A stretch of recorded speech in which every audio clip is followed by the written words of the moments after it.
prosperity, Pan-Africanism, love Africa because you need it for your prosperity, and socio-economic transformation, which means metamorphosis from the livelihood of Jajja, Tekwaro, to modernization, and also the principle of democracy.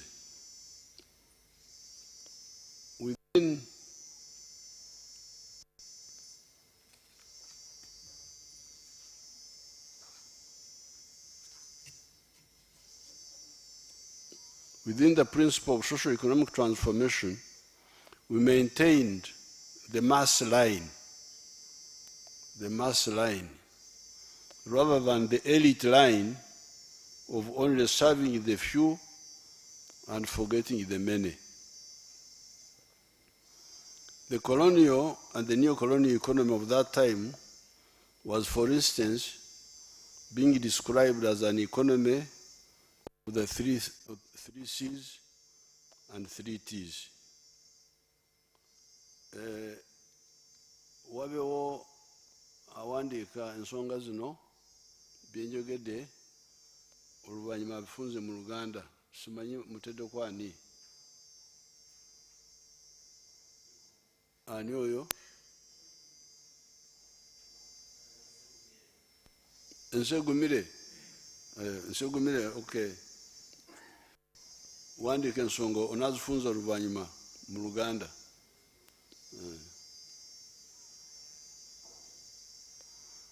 The colonial and the neo-colonial economy of that time, you can also give him the copy of my speech so that he can follow it better.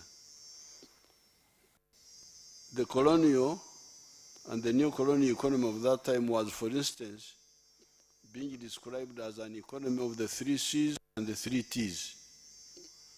These were coffee, cotton, and copper, as well as tea, tobacco, and tourism.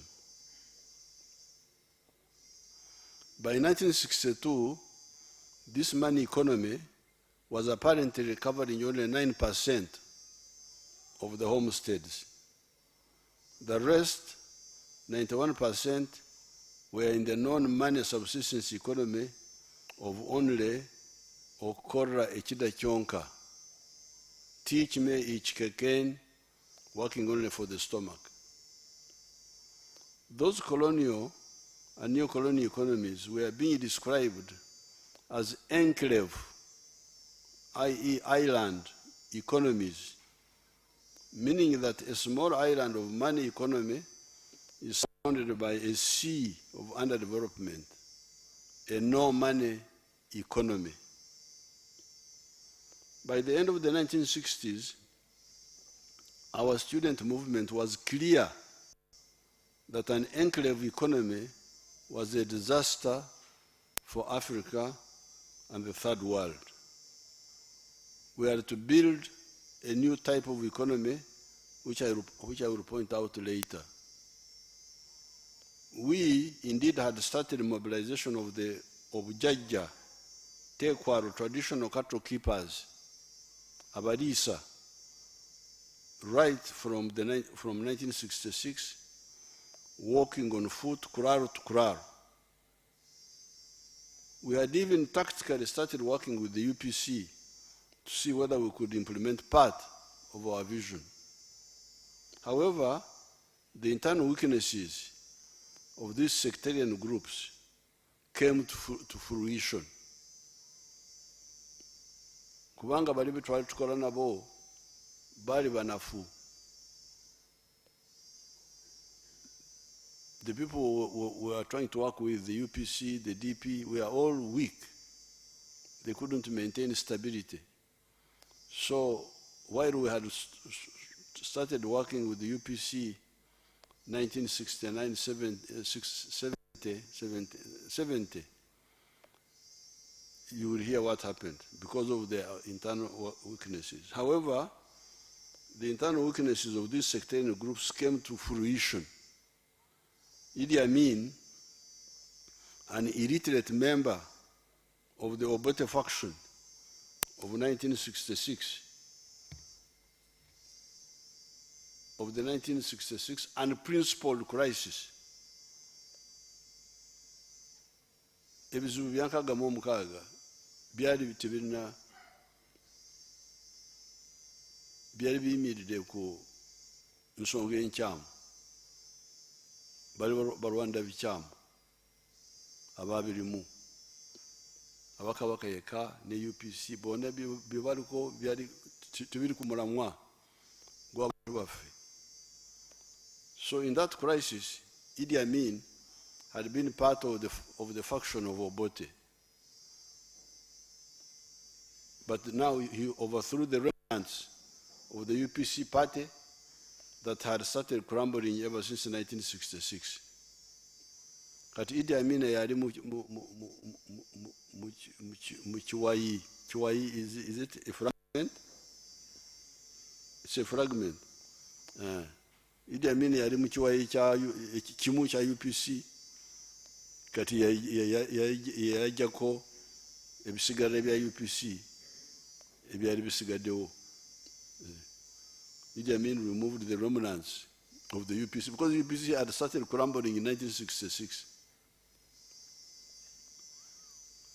Nadiope, one of the vice presidents, was in prison. Ibingira, Secretary General, was in prison. Barak Chiria, so this was from 66.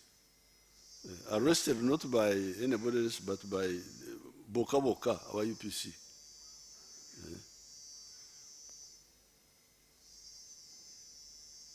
Why Robote and the sectarian groups of the 1962 were mistake makers? UPC ne DP bali mu nsobi bakozesa amadiini bakozesa amawanga naye tugezako okukola nabo. They were mistake makers. But Amin was a disaster. Was a disaster. Tewaliwo omuntu ali serious eyalina kyako eyali asobola okukola na Amin. We therefore, from the word go, decided to fight Amin and also use those repeated mistakes of the sectarian groups to create a Ugandan-wide political military force to lift Uganda to higher and the more principled politics and the transformative economic strategy guided by what came to be known as the 4 principles of patriotism, Pan-Africanism, socio-economic transformation and democracy. Amin okuyingira mu buyinza kyali kibi naye ate ffe twakirabamu omugaso. Twawalirizibwa okutandika okwenyingira mu kukola amagye n'ekibiina eky'abamwanayinki ne tuva ku biri bye twali tugezako okutiitiibya bya UPC, DP, Kabaka yeka. Twatandika line empya. Hence, we formed FRONASA, NRA, NRM in the 16 years between 1971 and 1986. Emyaka eyo 16 nsanvu okutuuka 86 twasobola okukolawo ejje epya n'ekibiina ekipya ekiyimiridde ku misingi ey'okwagala Uganda, kwagala Africa, okukyusa embeera y'abantu na democracy. Nevertheless, in all that time, we always tried to engage all the political groups of Uganda to see whether we could not form the widest possible alliance to help us transform Uganda. Hence, we engaged all the groups always, UPC, DP, Kabaka Yeka, the Nabodere group, etc. By 1986, when we defeated the remnants of the mistake makers of 1962, abantu bakola ensobi okuva 62 bali mu nsobi kati tutuuse emyaka 86 emyaka 24 tuli mu nsobi zokka bali ku mawanga bali ku madiini bye balimu emyaka 24 from 1962 to 1986. By 1986, when we defeated the remnants of the mistake makers of 1962, the neo-colonial economy of the 3 C's and 3 T's, the small enclave economy that was accommodating only 9% of the homesteads by 1962, had almost disappeared because of the bankruptcy and brutality of the Idi Amin group. Cotton and copper had collapsed, and so had tourism and tea. Only coffee and tobacco were still limping on.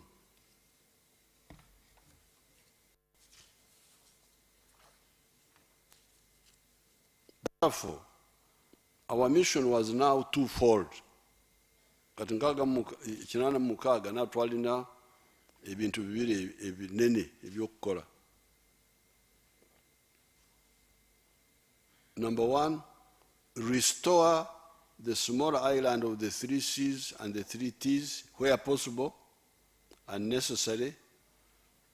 And 2, transform the whole of Ugandan economy and society as we had always intended. Kati jukira myaka jenkaaga twali tetumatidde n'enzirukanya y'ensi n'enzirukanya y'ebyenfuna. Naye ate okuva 71 n'akatono akaaliwo jenkaaga amini yali akajjeewo. So now 86 twalina okukola ebintu bibiri eby'amaanyi. Okusooka okuzaawo kali akazinga k'abazungu ak'ennyuguta 3, emwanyi, pamba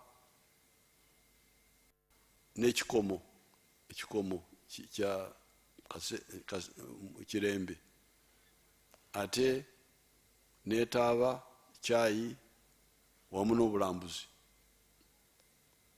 Kali akazinga k'ebyenfuna abazungu ke baali balese wano, ffe twali tutulaba nti akazinga ako tekamala. Naye ate Amini bwe yayingira akazinga n'akasanyawo. So now 86 we had now a double problem. Number 1, restore the okuzawo akazinga. Number 2, kukola ekyaffe kiri kye twali twagala kukola okuva edda, okukyusiza ddala ebyenfuna bya Uganda.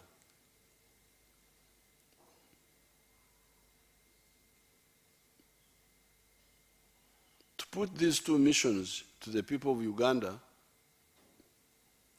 okwagala okutegeeza abanyuganda ensonga zino ebbiri, we put forward the 10 points program of the NRM. Twalangirira ensonga 10 za NRM. Tuli mu nsiko. Point number 5 of those points talked of building an independent, integrated, self-sustaining economy, linked both vertically and horizontally. In spite of obstructions by the parasites, the uninformed, and the traitors, we have done exactly that. We have moved through or into 5 phases. Phase 1, bring back the small island economy of 1980 that Amin and the subsequent regimes had destroyed, totally informalizing the economy into one of magendo, smuggling, Chibanda, forex black market, Kusamra, speculation, resulting in terrible shortages. By 1995, the shortages had ended, and so had the informalization. Cotton had been restored, and so has tea and tourism, but not copper yet, because we insist on a higher value for it. Phase 2, expand the island. We have done that. Coffee has grown from 2 million bags now to 9 million bags. Tea from 3 million kilograms to 60 million kilograms, not 6, it is 60 million kilograms. Write it properly. Tourism, from earning US dollars 132 million in 1970 to now earning $1.28 billion. Phase 3, we have diversified the products in the money economy. The British had misdirected our people by telling them that cash crops were coffee, cotton, tea, cocoa, and tobacco. And maize, milk, bananas, cassava, etc. were not cash crops, but only food products for subsistence purposes. That's what the British, abazungu bali bayigiriza abantu baffe nti ebikola sente ze mwanyi, pamba, cocoa, chai, netaba. Kasoli oyo okulya buli. Amata gabalala okunywera mu lukoola. Ente z'ennyama ezo muzirireyo mu lukoola, temuzireeta wano mu tawuni. Amatooke, musogole omwenge bwe muba mubeerako eyo mu kyalo. So that those are not cash crops. So you had a place like in Ntungamo which I know very well. You know Ntungamo is post office, private bag mbara. They don't even have a post office number. Bagamba Ntungamo pure private bag mbara. We didn't have any cash crop. There were only a few families in Deja, sub-county, who I used to hear had some coffee. Then a few families in Buonjara, they were also there, I was hearing about them. Then a few families in Cheizoba, one of the sub-counties. And then later on, some families in Chamhunga started tea. But the rest of us who were there, we had cows, we had bananas, but no cash. No cash crop.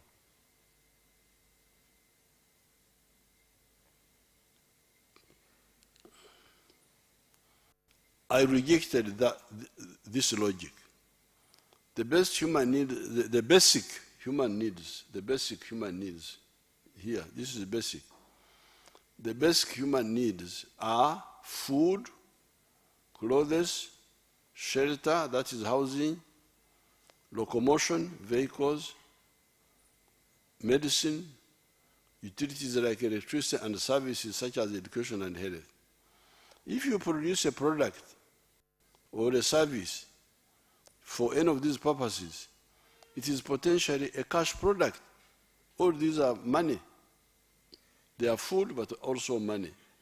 Therefore, on the agricultural side, we now have bananas, maize, cassava, Irish potatoes, milk, beef, sorghum, sugarcane, millet, beans, peas, groundnuts, palm oil, simsim, cocoa, fish, pigs, poultry, fruits, rice, cashew nuts, etc., etc., etc., as cash crops or cash products on top of the original colonial cash crops.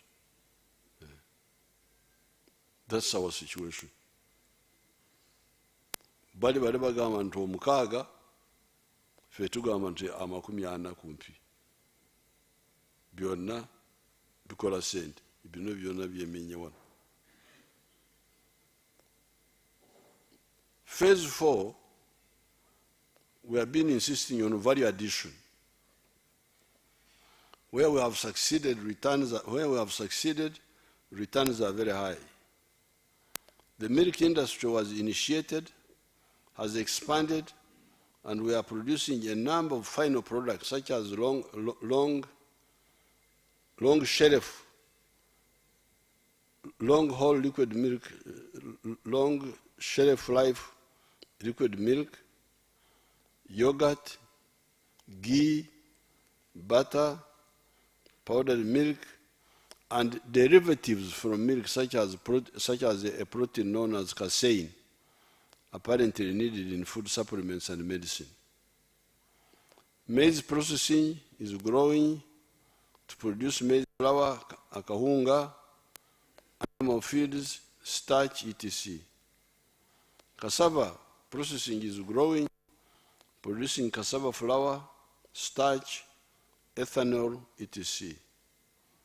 With coffee, we are determined to add value to it, so that instead of a kilogram giving us $25, it gives us $25.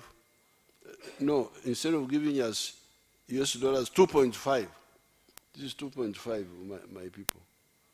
2.5, it gives us $25 to 40, and creates more jobs for our people. Cotton, the shirts I always put on are from our cotton. The shirt I'm putting on right now is from our cotton with polyester added from outside. You Ugandans, please help us to get rid of imported clothes, including dead people's clothes. Engoye z'abafu zemuleeta wano zemuyita second hand. Engoye z'abafu Banyankole bazita mtwijuro. We squander $418 million per year on imported cloth. Phase 5 has been the introduction of the knowledge economy.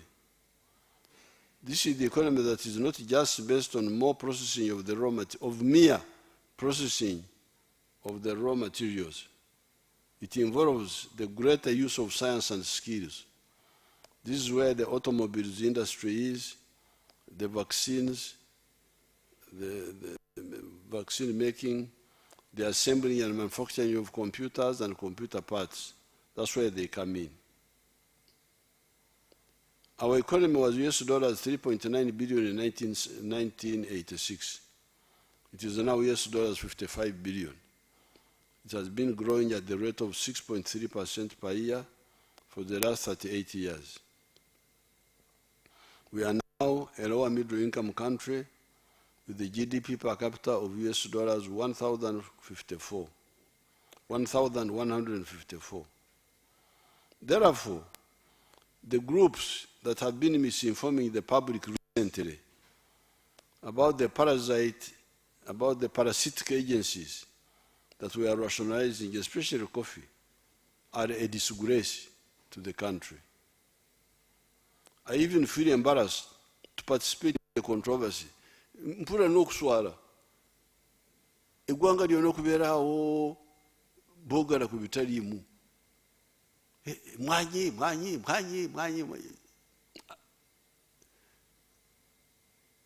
That's why I've called all these people to help you understand. Kiswaza n'okuswaza okusanga awo abantu bagumalidde mu bitaliimu ebyomugaso ne babyerabira.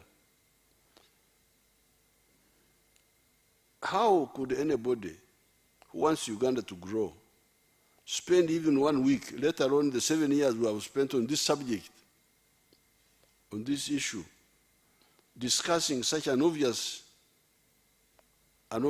issue? This sentence is mixed up. We shall sort it out. Suppose we had only a coffee with our wonderful UCDA. How would the country survive? Because you see, coffee. Now suppose, okay, let's say, we now say, okay, thank you very much. Let's only do coffee. Kuanga UCDA, now another people are saying, coffee.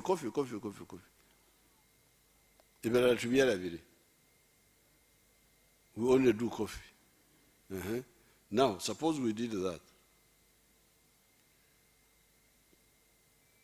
How could the country survive? With a population of 46 million,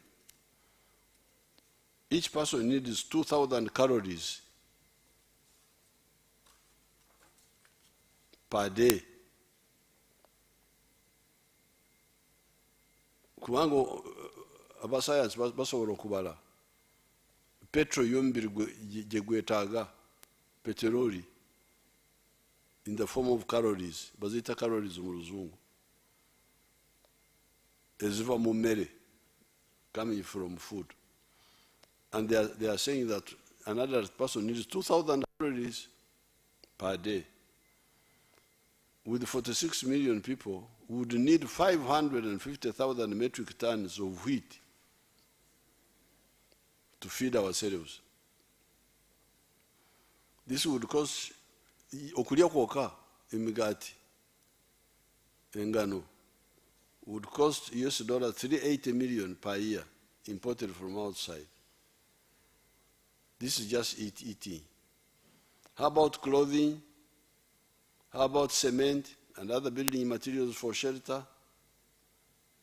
Moreover, Uganda is not like Japan or South Korea or those countries where the main and sometimes the only resource is a skilled population that they use to manufacture cars, etc. Uganda has both the human resource and the natural resource. We shall use them to create prosperity for our people. So therefore, while some of the people, the colonialists, were talking about coffee, cotton, and copper, and tea, tobacco, and tourism. For us, we are talking about 60 efforts. We are talking about 60 products, bananas, cocoa, milk, beef, maize, cassava. Cassava is going to be a very big money earner. It's already becoming one. Sugar cane, we are talking about all those. Then we are talking about the industrial products. We are not including the industrial products. Cement, what. We are talking about a full economy, not a partial economy. These side agencies, UNRWA, UCDA, DDA, etc., were a temporary measure. Were temporary measures that I accepted at the beginning of our government, mainly because of the low pay for our public servants and their low enthusiasm and motivation for work. The logic was that for particular projects, in order to ensure implementation, create a side group outside the public service, pay them well, and facilitate them well, so that the project is implemented. It was tied to particular effort. I did not fully accept this logic, but I also did not oppose it, because we had much more serious problems at that time. We, the FRONASA, NRA, NRM, always work for patriotism, not for money. And indeed, other Ugandans do the same. The research scientists at Kawanda, Chituza, Serere, etc., and the leaders have been working for low salaries for most of this time. Baliwano, I've called some of the research people. I think one of them can speak. Do you speak? Who speaks English? Okay. Put on your microphone and speak what you do. Your Excellency, at Naro, an agency under the Ministry of Agriculture and Industry and Fisheries, we conduct agricultural research on crops, on fisheries, on livestock, and forestry. Your Excellency, over the years at Naro. When did you start working? Your Excellency, I started working in 1988. At that time, the research wing was under the ministry. And then in 1992, when Naro was established, I was moved from the ministry to Naro. And I've been able to get up in the ranks, and today I'm the Director General for Naro. Your Excellency, over the years, Naro has been able to develop over 1,000 different crop varieties. So most of the food we eat in this country, Your Excellency, is developed by the scientists under Naro. Your Excellency, specifically to coffee. In 1991, you will remember very well, Dr. Israel Kibirige Sebunya was able to promote the then 8 colonial coffee varieties, what we called colonial coffee. And these were promoted. And then in 1997, Naro under Kituza started what we call a breeding program for the second generation coffee varieties. Your Excellency, I'm glad to report to you that in a space of 1997 to 1913, Naro has been able to develop a total of 10 coffee Robusta varieties, what we call KR1, KR up to KR10. K stands for Kituza, R stands for Robusta. Your Excellency, we have now also been able now to start a breeding pipeline for also Arabica coffee. I'm glad to report to you, Your Excellency, that previously we have been able to release also 3 Arabica coffee varieties. We now have a pipeline for Robusta coffee and a pipeline for Arabica coffee.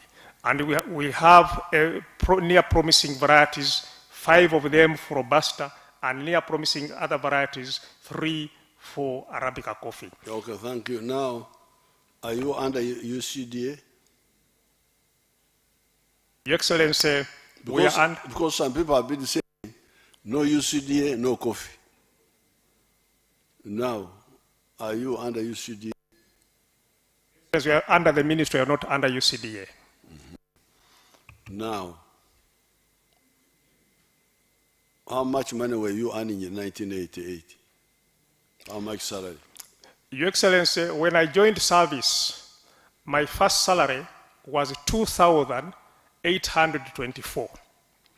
When I first joined service in the ministry, it was 2,000 shillings, 2,824. When I moved to Naro, my first salary was 150,000.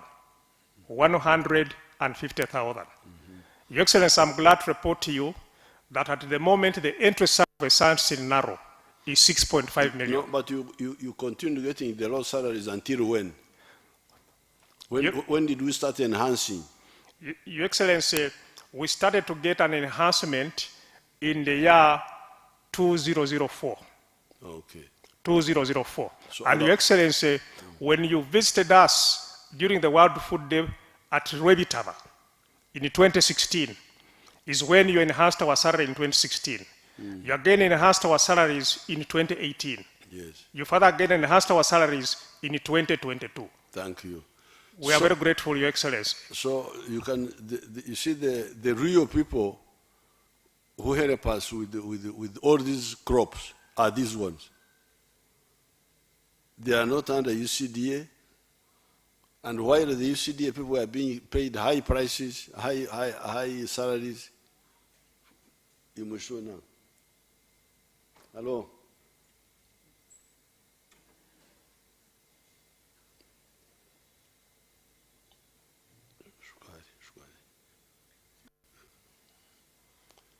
While the UCDA were getting high salaries, these people were getting low salaries. Like us, we the freedom fighters. We were not working for money, we were working for our country.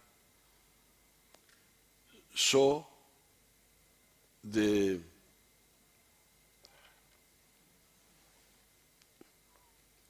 the other logic, which was actually being pushed by the donors, of saying that no high salaries, no work. We have never accepted it, but we had to keep quiet. You don't have to fight every wrong idea. We had to say, okay, if you think it can help, you start these agencies. And that's how they started. But we, the scientists, as you hear, continued working with low pay. We, the freedom fighters, the political workers, were working, getting low pay. These UCDA were getting high pay. Mm-hmm. But the main work was being done by the scientists. I will come to that later.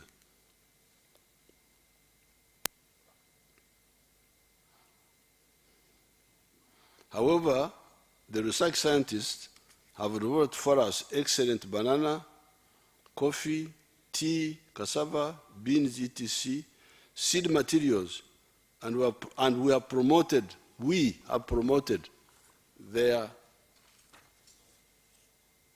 widespread growing in the country in spite of getting low salaries. So, the people who have done the work for, not only for coffee, for all the other crops.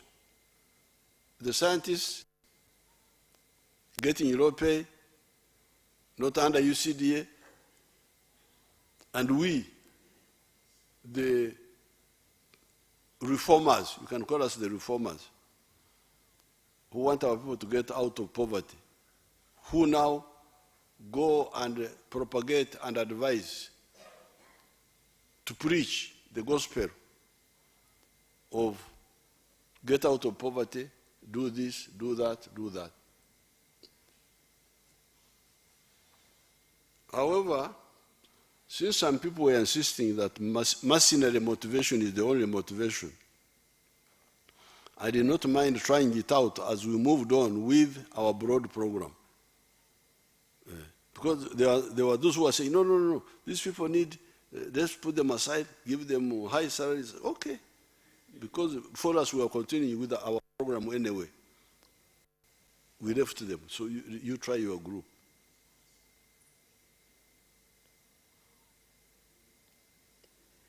Those agencies, however, never performed well at all, in spite of the huge money we were spending on them.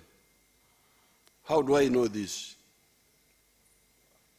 Regarding the DDA, regarding the diary, it was me who had to do all the work, starting with 1989, when I started in the Nyabshoz area. I've written about this in different documents. Regarding UCDA and NADS, I know that they were doing no work or little work, because in 2013, when I launched Operation Wealth Creation at Butarangwa, Nakaseke, a whole of 68% of the homesteads in Uganda were still in subsistence farming. here with me are the witnesses that can inform the public about the no work or little work of UCDA and NADS. Now, when I was worried about the future of the country, that's when I started Operation Wealth Creation. I brought soldiers because the figures, the data, were showing that there was a majority of the people were outside the money economy, 68%. Kati abaserikale abali mu kaweefube abali wano muyinza kuwa obujulizi. Samba wali katandike ne Samba teekako omuzindaalo oyogere mu Luganda no muteekereko omuzindaalo.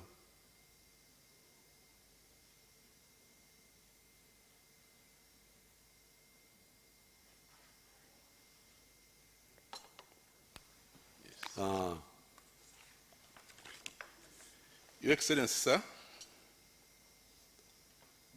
Amanya Kanosamba, Coordinator, Wealth Creation, Gweta Masaka. Sembero muzindalo. Okusookera ddala nsooka okwebaza Your Excellency okuteekawo purogulaamu ey'okukulaakulanya Bannayuganda. Your Excellency, watwapointingira okutandika okusomesa abantu okubaggya mu bwavu naddala mu bintu eby'enjawulo, ekisookera ddala okulima emmwanyi. Your Excellency, wetwajjukira nti bulungi wetwatandikira okutandika okugabira abantu emmwanyi n'okubasomesa ennima y'emmwanyi oluvannyuma lw'okutwala Makerere ne batuwa emisomo, ekyo nakyo tukikwebaliza. Your Excellency, emmwanyi naddala emmwanyi ze twatandikirako okugaba twatandika 2013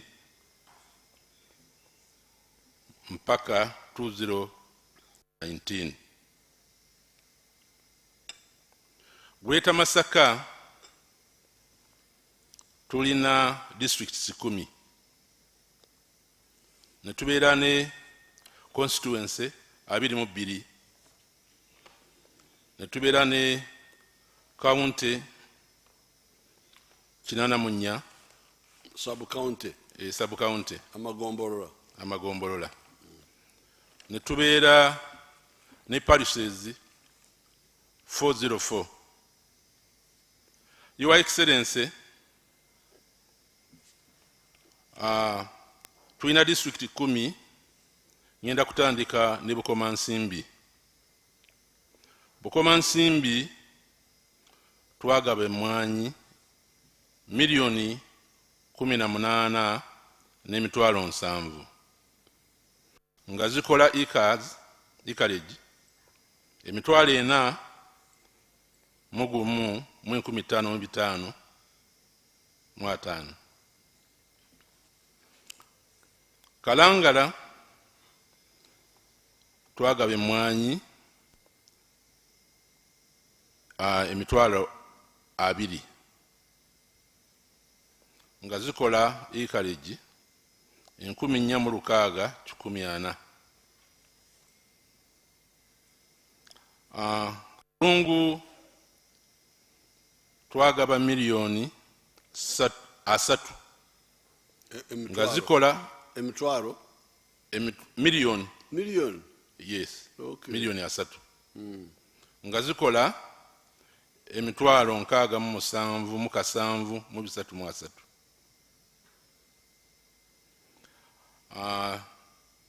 Kyotera twagaba emmwanyi miliyoni 3.5 mu 15,000 nga zikola acres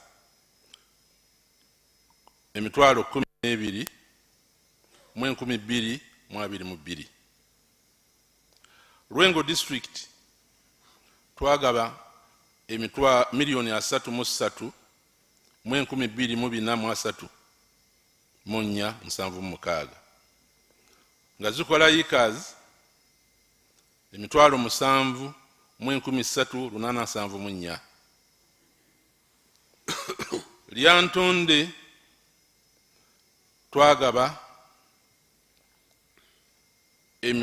emitwalo 22 mu 3,1949 nga zikola acres 496.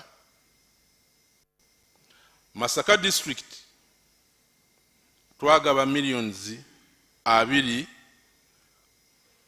n'emitwalo 8,489 nga zikola acre emitwalo 4,633. Lakai twagaba emiliyoni 10 n'emitwalo 809 nga zikola acre 24 n'emitwalo 22. Sembabule twagaba millions 2 n'emitwalo 77 mu 4,118 nga zikola acre 4 emitwalo 4,165. Zonna omugatte nga zikola acreage emitwalo 5 09 886 mu 6. 500,000. Yes sir. 550. 509 88 509,000. Yes sir. Emitwalo 5 ya acre. Okay, kale toto yonna ne ziba miliyoni 17 zetwagaba mu 4 kale samba kati bumwati munatandika UCDA yali ekola ki kubanga nze okubatwalayo nali simatidde bya UCDA. Your Excellency, nzijukira bulungi nti okugenda okutandika programu eno UCDA yatandika mu mwaka 1991 gy'emyaka 3 bwe twatandikira okugaba emmwanyi. N'ebiseera ebyo watandikawo programu ya UCDA kulaakulanya abantu n'okubasomesa n'okulaba nti Uganda eyongera obungi ku mmwanyi zetulina mu ggwanga. Naye emyaka egya 3 UCDA yalemererwa okusomesa abantu n'okwongera obungi bw'emmwanyi okusinziira bwe twagisiŋŋaana kubanga twagenda okutandika okugaba emmwanyi. Nzijukira bulungi Uganda yali etunda emmwanyi miliyoni 3. Ekifaananyi kikulaga nti Uganda kati wetuuse we twatandikira okugaba emmwanyi n'okusomesa abantu. Operation Awareness Creation ekoze omulimu gw'amaanyi. Kale samba kati ani omulala yongerako Abiriga. Abiriga onayegera engena kwogera Luganda afande. Abiriga onayegera Lugubara. Engena kwogera Luganda afande. Ingonia Mamuke afande mingoni. Yes sir. Afande neyanziza nnyo Ssabalwanyi wa Mirembe.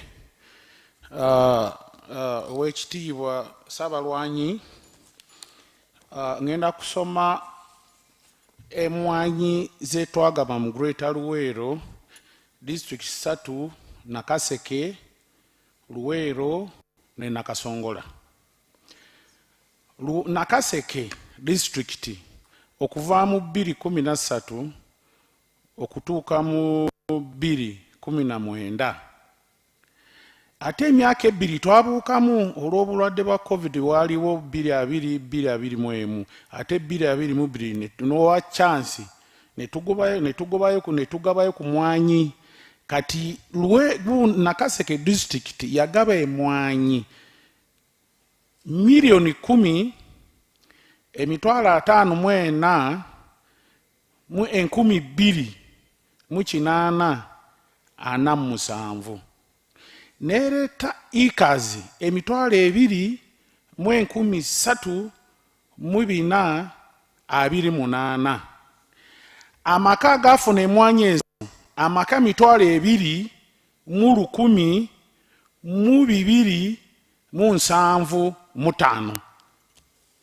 tudda ku Luweero twagaba emwanyi endokwa emitwalo 3 milioni 3 mu mitwalo 82 mu 6 mu 893 acreage netufuna acreage emitwalo 7 mu 722 amaka emitwalo 6 mu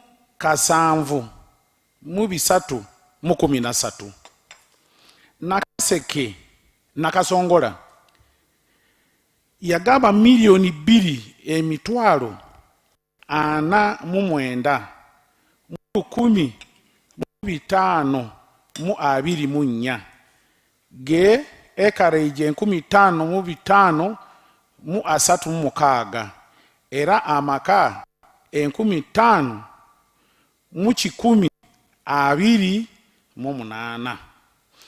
wamu amagatte emwanyi ze twagaba mu Greater Luweero twagaba emwanyi obukadde 44 mu mitwalo 86 mu 1,264 acreage emitwalo 9 mu 9 mu 686 amaka emitwalo 9 mu 13 mu 716 owekitiibwa Ssabalwanyi w'abalwanyi kati zona omugate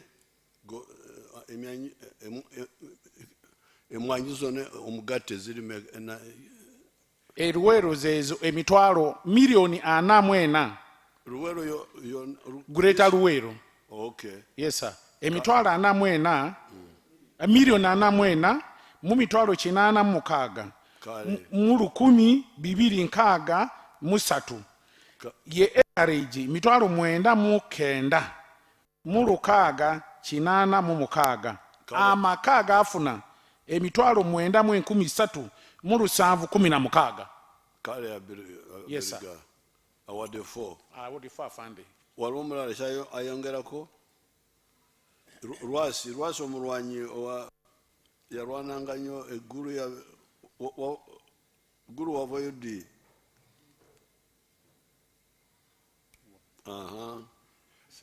Sembeze omuzindaalo kakati Oweekitiibwa President nsanyusa nnyo okulabika nti guno mulimu gwange gwakubiri mu wiiki enda gye tulimu nga nkusinkana kati zonna ze nakuŋŋaanya wamu kubanga Sembeza omuzindaalo ono mukulu abiriga byasomye ne mukulu byuma ne Nakasongola taliyo kingi bonna nze batwala bonna bantu 11 disitulikiti 11 okay kati byonna bigatta lumu kyetaaga omuntu alaba obulungi n'abikusomera kubanga ekitabo kyonna kiri wano kyonna kiramba nakikuleetedde bukolokolo nga ngatta disitulikiti 11 zonna ziri muno kati bw'onooba olina obudde mukamange obiyise mwana amaaso gaago galwalalwala sigasaba bulungi nandibadde mbikuyitamu naye nasobodde okwetika ekitabo kino naye nawulirako nti UCD ebadde etawanya abantu eyo UCD yo mu kutawanya abantu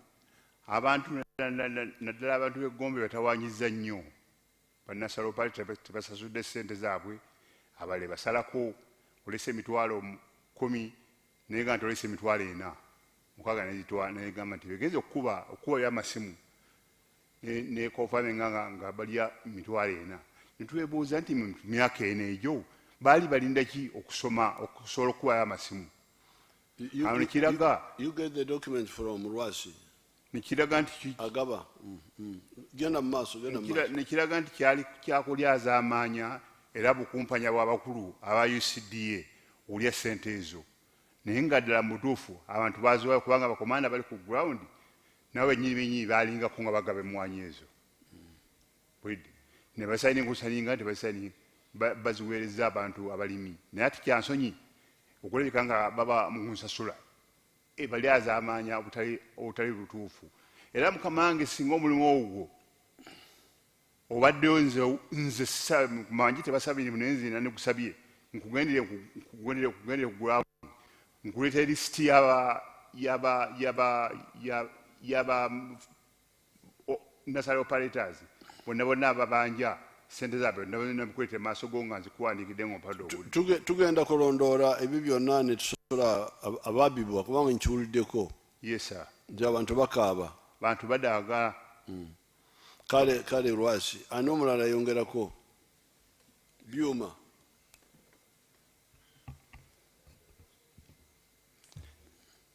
owekitiibwa pulezidenti waffe nze gwange ngenda kukaatiriza nakaseke bamaze dde okunsoma emmwanyi zenagaba gye tukolera eyo banayinki basanyufu nnyo olw'operation werescreation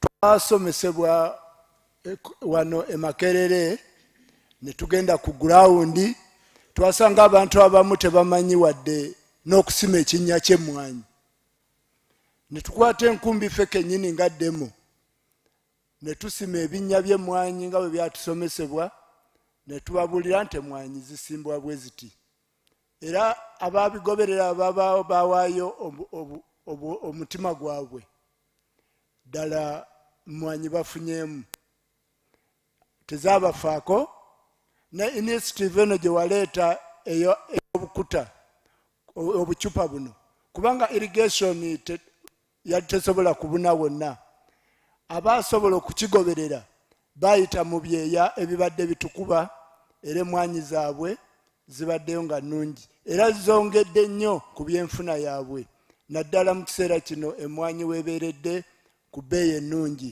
buli omu musanyufu okumanya emmwanyi twabateekamu amaanyi ne mu kino ekiseera we tubadde nga tetugaba mmwanyi mu biseera bino beegulidde emmwanyi ne nasale opalete ezisinga zonna kati buli mwanya obulimu buto baguze ku ssente zaabwe ze babadde bafunamu eno emmwanyi gye twabagabira mu operation werescreation. kale byuma ani omulala yes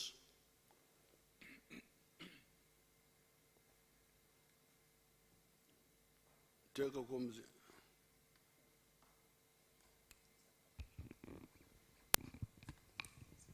jako byuma jako Your Excellency, sir, nze Lieutenant Colonel Beka Matovu Mukasa, coordinator wa OWC Masaka District ne Masaka City. Nze kantwala omukisa guno okwongerereza ku ebyo ebisooka okwogerwa Kano Samba n'abalala nga nkunnyonnyola kiki ekyatusobozesa okutuuka ku kye tutuuseeko kati ku kirime ky'emmwanyi bwe twatuuka omusomo gwe twafuna Makerere nga gyeno byuma bwakyogedde kyatuyamba nnyo okutegeera ekyokukola era bwe twatuukayo kitwasooka okumanya nti abantu baali babulamu okukyusa oba okubatereeza endowooza zaabwe ku kirime ky'emmwanyi ng'abantu baweddemu essuubi nti ekirime ky'emmwanyi tekikyali ekyo ekyali kibafunira naye twakola nnyo nga tubakunga ne tubakakasa wamu n'okubaagazisa nti baali singa bakikola obulungi kyali kyakubafunira era twagenda mu maaso ne tuba nga tukwataganira wamu ne district local government mu kuteekateeka abalimi abo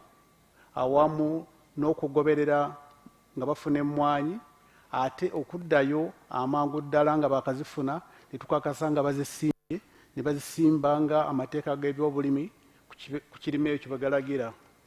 Ate era se twakomaawo twagenda mu kulondoola nga tubalambula kakasa tulabe eddala obanga emmwanyi ezo tebaziragajjalira ne bakikola bulungi.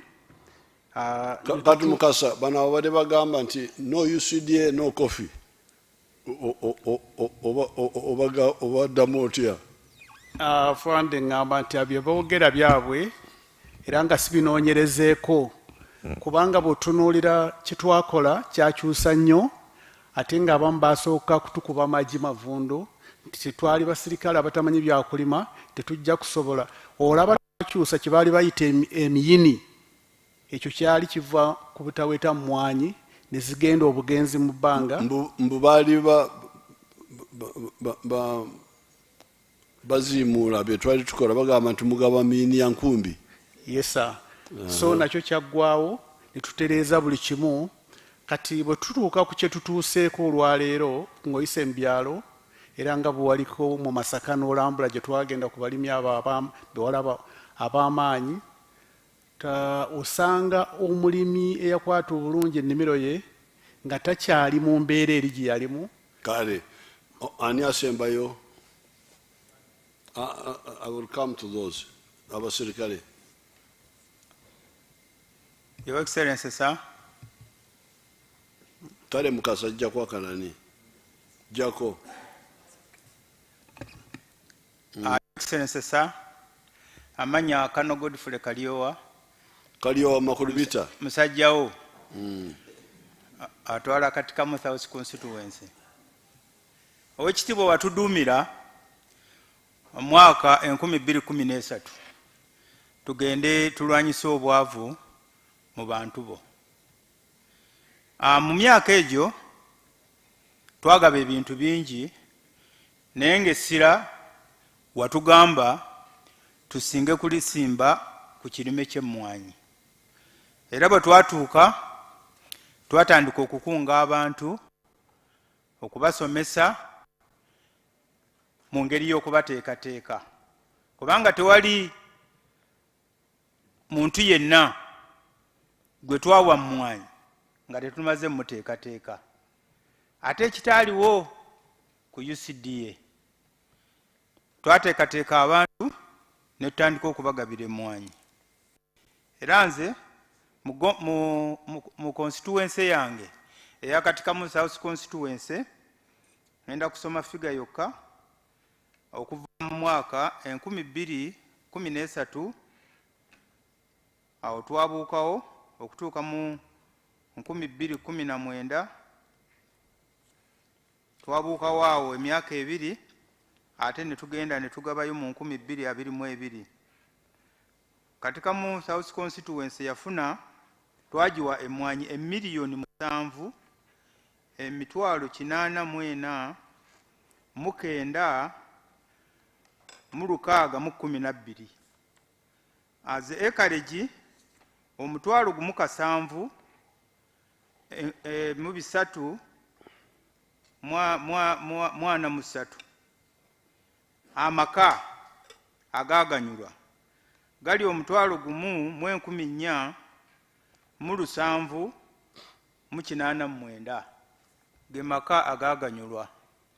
Okujjako waliwo okusoomoozebwa okuliwo okwalema okubadde kukyalimye UCDA okutuukiriza ke kawuka akakaza emmwanyi ke bayita trigbowara.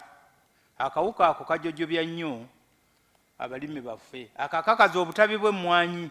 Waliwo akawuka akakajja ne kabiika mu katabi kano akabalako emmwanyi ne kagenda nga kakaza emmwanyi mpola mpola mpaka ekikolo kyonna ne kiggwawo. Paka okutuusa kati abantu baffe abasinga akawuka ako kabajojobya nnyo. Okusoomoozebwa okulala kwe bubbi bw'emmwanyi.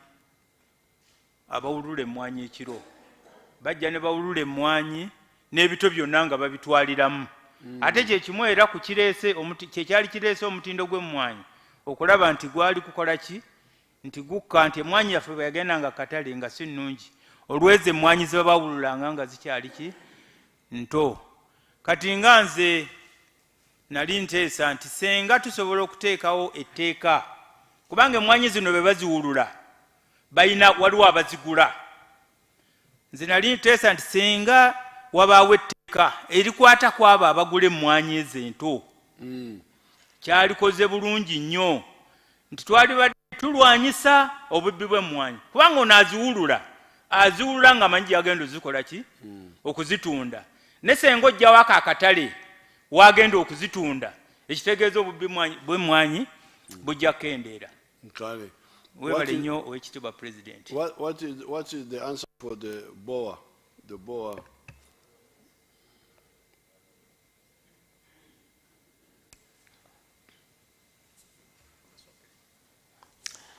Your Excellency, I would like to thank you very much for accepting to have the scientist in front of you and explaining what we've been doing on coffee. Much as I hope to explain a few things on the seed system, let me first talk about the beetle, BCTB. The beetle reduces the coffee yield by 9.6% per acre. The what? The beetle, BCTB, it's a small beetle that make tunnels, as he explained, within in the primaries, and the branches. Okay. The branches will dry, and then you can no longer have coffee beans. So it reduces the coffee yield in an acre by 9.6%, which is around 520 kilograms a year. At the Institute, we developed a trap that uses ethanol that you can put to waraji, this local ethanol. And the efficiency is about 90% in controlling the beetle. So it can be controlled? It can be controlled. Oh, okay. If we can have these traps multiplied and distributed in farmers' gardens, and they help us to engage the communities, because if one farmer controls and others do not use the traps, it's difficult to manage it. Okay.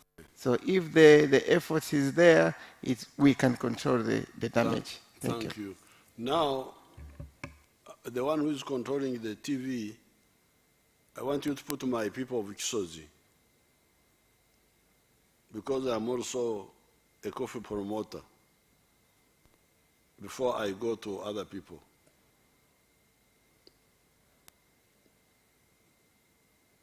Do you have them?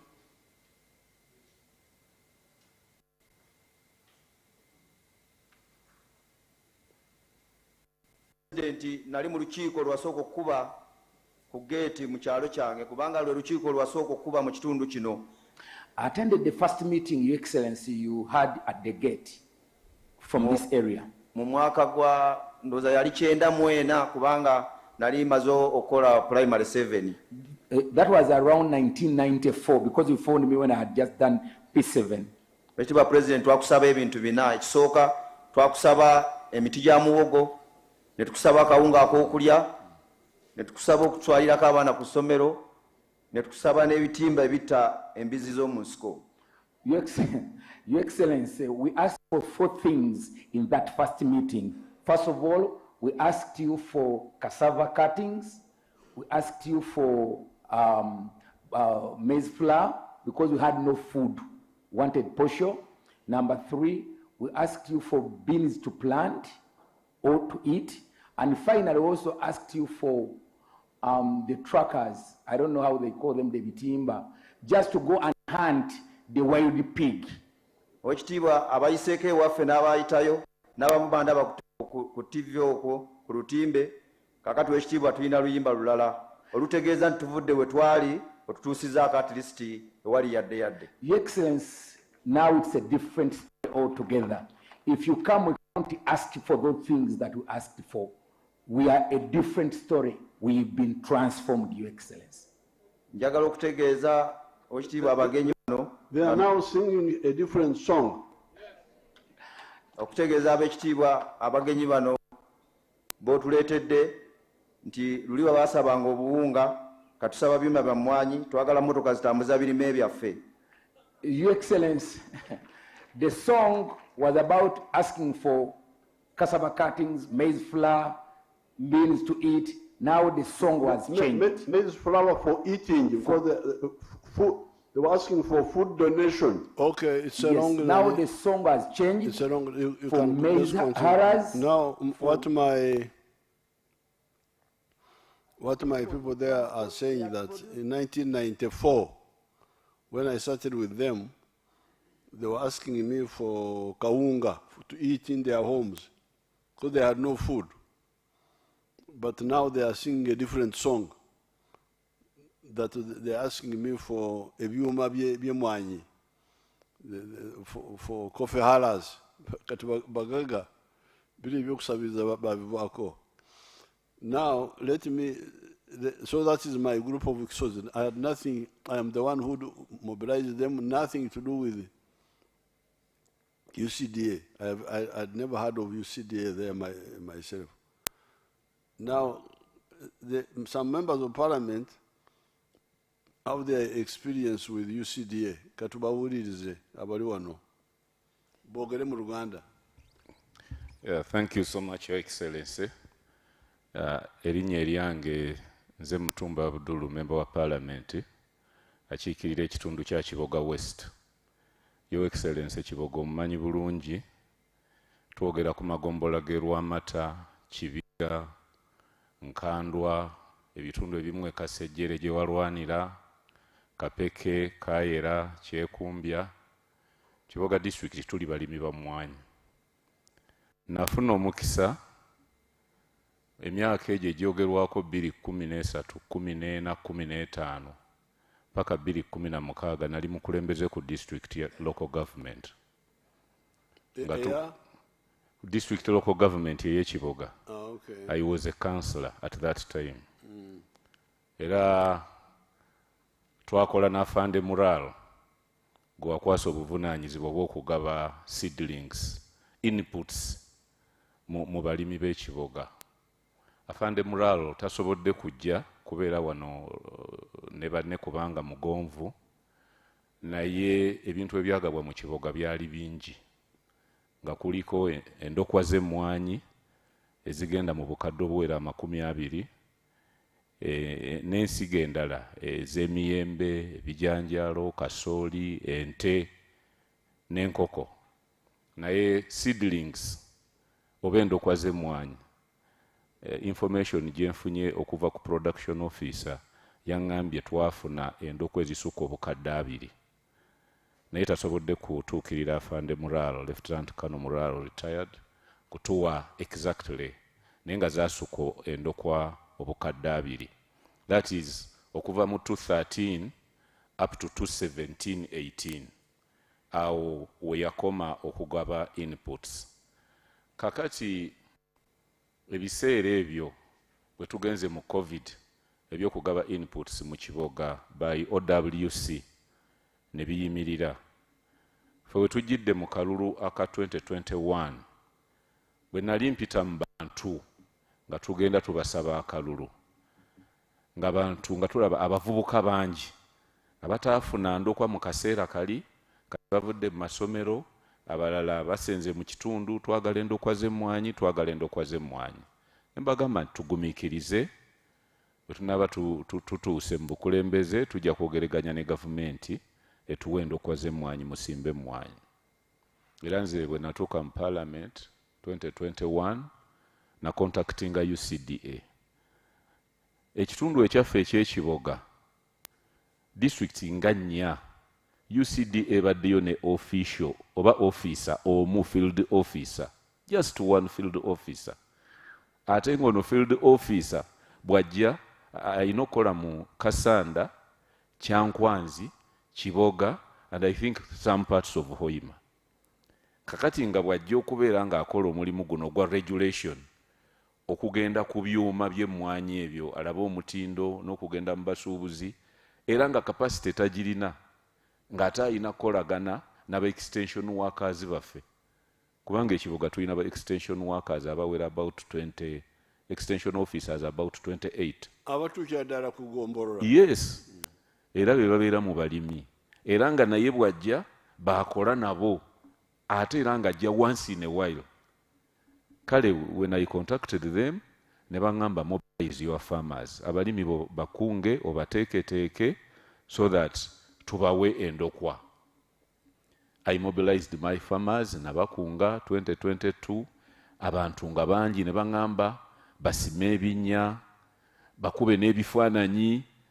I worked n'enkola ne extension officers bulungi nnyo ne production department. Ne tugenda mu field, ne tumobilizing aba farmers, abalimi ne tubakuba n'ebifaananyi mu nnimiro zaabwe nga basimye n'ebinnya. Abamu ne bateekamu n'ebijimusa manure ne banoonya obusa nga balinda omubaka ngenda baleetera endokwa z'emmwanyi. N'olwaleero, not even a single seedling. N'endokwa wadde etya emu. Kati nafuuka mulimba. Kakati nange nembamba wenkwata mu kasawo kange, ono ne muwaayo 5, oli ne muwaayo 10, naye nga UCDA kye yatusuubiza kyakola ki? Kyalema. Era ne production y'emmwanyi okweyongera mu kiboga yava ku intervention ya gavumenti ng'eyitira mu OWC. Otherwise, UCDA tegabangako ndokwa ya mmwanyi kiboga yonna. Yes. Era tukwebaza yo excellence naye abavubuka abo. Kati abavubuka abo tugenda kufuna endokwa obaweereze. Yes, beetaaga endokwa nabo basobola okusimba emmwanyi. Tugenda bakuyita Matovu? Mutumba Abdu. Mutumba Abdu. Yes, sir. Mutumba Abdu ngenda kumufunyira endokwa. Ave mu Bulimba. That's your excellence. Excellence, ndi musanyufu okuba nti ndi wano. Amanya Nsegumire Kibedi, nkiikirira abantu b'Emityana North. Omuli amagombola 3 okuva egombola ly'e Bulera, Kalangalo, ekikando excellence kyamuseeyo nimwasinga okuba nga mulwanira. Era ndi musanyufu njagala kwebaza nti historical sites awali ebisigalira by'abalwanyi when raising a point in parliament sebo nokkiriza era bazimbye parties zonna n'enguudo ezigendayo nazo ziri kumpi kuzimbibwa n'ebirala bingi byotuwadde mu Mityana North. Nze wanagendera mu Mityana North, Your Excellency, nasanga waliyo Major kati mugenzi, Major Waswa nga ye komanda wa OWC. Era yalikola omulimu gwali munene nnyo ng'agaba endokwa ez'emmwanyi. Yagaba? Nga yagaba endokwa z'emmwanyi n'ez'ebitooke. Ebitooke nabyo nga bigaba bulungi nnyo. Era ne tambula tugenda ne maaso. Ekyo unfortunately Mukama n'amutwala n'afa. Naye saagala kugenda nnyo kulandagga. Bwe nali nvaako mu US ne doctor wa UCDA naneyanjulira nemuyanjulira nemusaba endokwa ez'abantu bange. Naŋŋamba ŋŋende ŋŋambe abantu bange basime ebinnya. Ne basima ebinnya ne batusaba n'ennangamuntu zaabwe ne contacts zaabwe ng'omuntu ayimirira asima ekinnya mu faamu ye n'ayimirirako ne mukuba ekifaananyi. Era omukulu n'agamba agenda kumpendekwa, nateekamu ssente nnyingi okulaba nga abantu baffe basima ebinnya na buli kimu kyonna, ba coordinators baffe, ba councillors baffe, ne okutuuka olwaleero. Bwe namala okutegeera nti bafunye ssente, parliament bawadde ssente ez'okugula endokwa, ne mpandiika ebbaluwa omwaka ndoza guwedde. Ssente baziweerezaani? UCDA, parliament ebadde ewa UCDA ssente buli mwaka. Ebadde egiwa era badde ajja ne Ministry of Agriculture ne Minister. Kubanga UCDA nga UCDA. Babaweereza mmeka? Last time bafuna billions 4. Minister amanyi aizo tubuulira. Naye nga billions 27 zaali zaggula ndokwa okuzigabira abantu baffe n'okubawa okubasomesa okubawa ebijimusa era nga bebavunaanyizibwa okubawa n'amatundubaali wewe wakola ki bebaanika. Naye ow'ekitiibwa paka kati abantu nabasimisa ebinnya tebayina mwanyi kati baŋŋamba ndi mulimba ne ba councillors. Kale tulina okutaasa Nsegumire bannange. Ow'ekitiibwa Your Excellency, UCDA mukyale waffe bagimanyi ng'entulugunyi. Bagimanyi ng'entulugunyi. Enkola ki? Harassment. It harasses people. Okutulugunya. Yes. How? 2 weeks ago nali nva Namutamba nga nzikirira nensanga nga bayiye emmwanyi nnyingi nnyo ku kkubo naye ng'ate abantu bali mu kuzeera. Bwe ntuuka bakijulula omanyiiwo nensanga omuvubuka ng'akaaba agudde wansi ng'agamba nti UCDA tutte omukyala we n'emmwanyi basutte emmwanyi nnyingi. Nagoberera ne ngenda Mityana ne mbuuza omukyala wa UCDA, omukyala aliwa, emmwanyi zo ziriwa? Bwe bakwata emmwanyi ensawo 10 excellence bayiwako ensawo 3 emusanvu ne bagutwala. Ate esatu ezo ze bayiye abantu bajja bazikuŋŋaanya ne bazizza mu nsawo bazitwala ne bazitunda. Babadde bakwata ebyuma eby'emmwanyi naga nti wakubye emmwanyi mbisi ku ssaawa 6 ku ssaawa 8 ekyuma ne bakisumulula.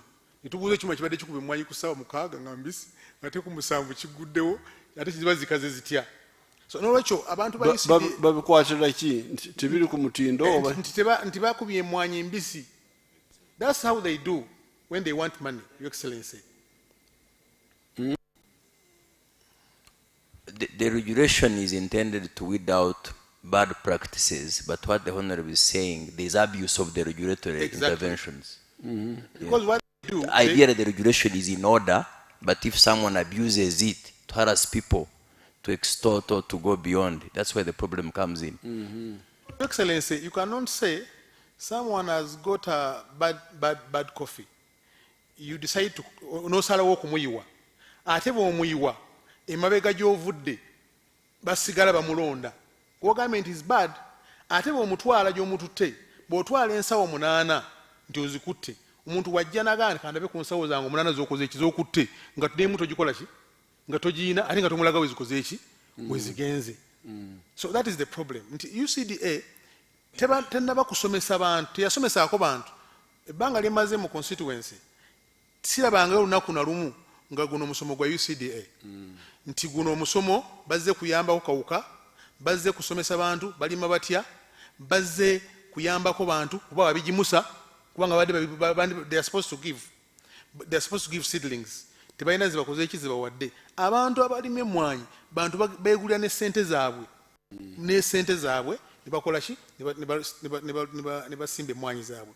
Your Excellency, abantu baffe tebalina buzibu na kugondera mateeka naye ekizibu harassment gye babadde bafuna ng'omuntu niwankubadde ayagala nga Honorable Minister bw'agambye ayagala okuteekesa mu mateeka naye ate yennyini yamenya amateeka. N'olwekyo abantu UCDA omulimu gwebadde ekola Ministry of Agriculture esobola ogukola. Your Excellency, abantu kye balina bannaffe kye badde bagamba nti emmwanyi President Museveni azitwala era alinako 50%. Yes. Era alina monopoly nti emmwanyi baagala ziwa for instance nsembere abazigula tebakola ki tebagula kati ye poison ebadde muki ebadde mu bantu. Your Excellency, bwe twali ku radio ku TV about 3 weeks ago ku NBS nayinako babaka bannange nga tuli ku pano, we are talking about the same. Babaka bannange omu n'agamba nze nafuna emmwanyi emitwalo 600, 600,000 seedlings. Mwana n'agamba nange nafuna emmwanyi almost emitwalo 7. Ne ngamba how come we are members of parliament, I requested, I never got. Ate gwe wafuna emitwalo 600, where do you get that 600,000 from? Where do you get that 700,000 from? Where do you get that 300,000 from? So nembagamba, is UCDA segregative? Yo UCDA eina ebyana nebitali byana ebyana n'agaana. So Your Excellency, emmwanyi bannayuganda bali redde okulima emmwanyi era bagala emmwanyi kubanga emmwanyi tezisookedde wano. UCDA ebaddemu emyaka 3 mu existence, 30 years from 1991 Parliament we enactinga UCDA Act. Okutuuka emyaka olwaleero lwaki emmwanyi zibadde tezeeyongera? Lwaki kakati zeeyongedde mu mwaka guno? UCDA mabega badde teriiwo? That is the question we are asking our people. So n'olwekyo UCDA, Your Excellency, like you said, tegula mmwanyi, tetunda mmwanyi, tesuubula mmwanyi. N'okutwala n'ebweru si ezikola ki? si ezitwala. Your Excellency, bw'wajjawo coffee marketing board ng'omaze okulaba nti waliwo monopoly ate sente zigenda omuntu omu yazifuna n'oleeta UCDA buwagireeta okusobola okuyambako okupromotinga ekirime ky'emmwanyi. Your Excellency, Honorable Frank ne Honorable Bright babadde bajja mu Parliament okusaba sente za agriculture naye nga ne UCDA be bagikulembeddemu abakulu bano be bakulembera UCDA okujja mu Parliament. Kitegeeza ki nti UCDA teri independent eyina ministry mwekola ki mwegwa. So abantu abatulaba abasibo ne banyabo tulowooza nti UCDA okuvaawo oba oliawo it is a blessing in disguise. Abantu extension workers bali abali ku magombola babeere effective bakole buki bulungi. For instance nga maliza Excellency, extension worker waffe owebulira obeekalangaalo obekikandwa bw'olaba sente zaafuna ntono nnyo n'entambula gy'atambulamu. Of recent twabaka bamala oba pikipiki baali tebalina naye ng'ate wa UCDA emmotoka emu avuga emmotoka miliyoni 3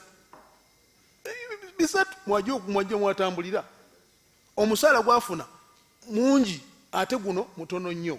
Kati omuntu waffe extension worker aba tasobola kuba na maanyi kukola ate ng'ali ku ground okusinga aliwa okusinga UCDA. UCDA afuna kinene akola kitono, extension worker akola nnyo ate afuna kitono. Singa twenehansinga emisaala gyabwe Excellency abali wansi ku magombolola ne bafuna n'entambula ennungi ne basobola okusupervisinga obulungi ekirime ky'emmwanyi kijja kutambula bulungi nga n'abantu bennyini balina that sense of belonging okusobola okulaba nti noga mmwanyi mbisi eyengedde yokka embisi njikola ki njireka. Tulina okukyusa, we have to cause for mindset change kulaba abantu baffe batunula mu ntambula ki endawula. Otherwise Your Excellency tukwebaza okusobola okuvaayo, otherwise abantu badde bafuuse ekizibu batugamba batunze emmwanyi baludde emmwanyi bagitutte nga tetuna miti kujjawo na muti na gumu ng'ate UCD gwe wagireeta ebadde Ministry of Agriculture ebadde egiwoleza mu Parliament nefuna ssente ate bo nga bafuuse ekizibu kubanga balina kye baakoze baddira bainsightinga bannaffe abalala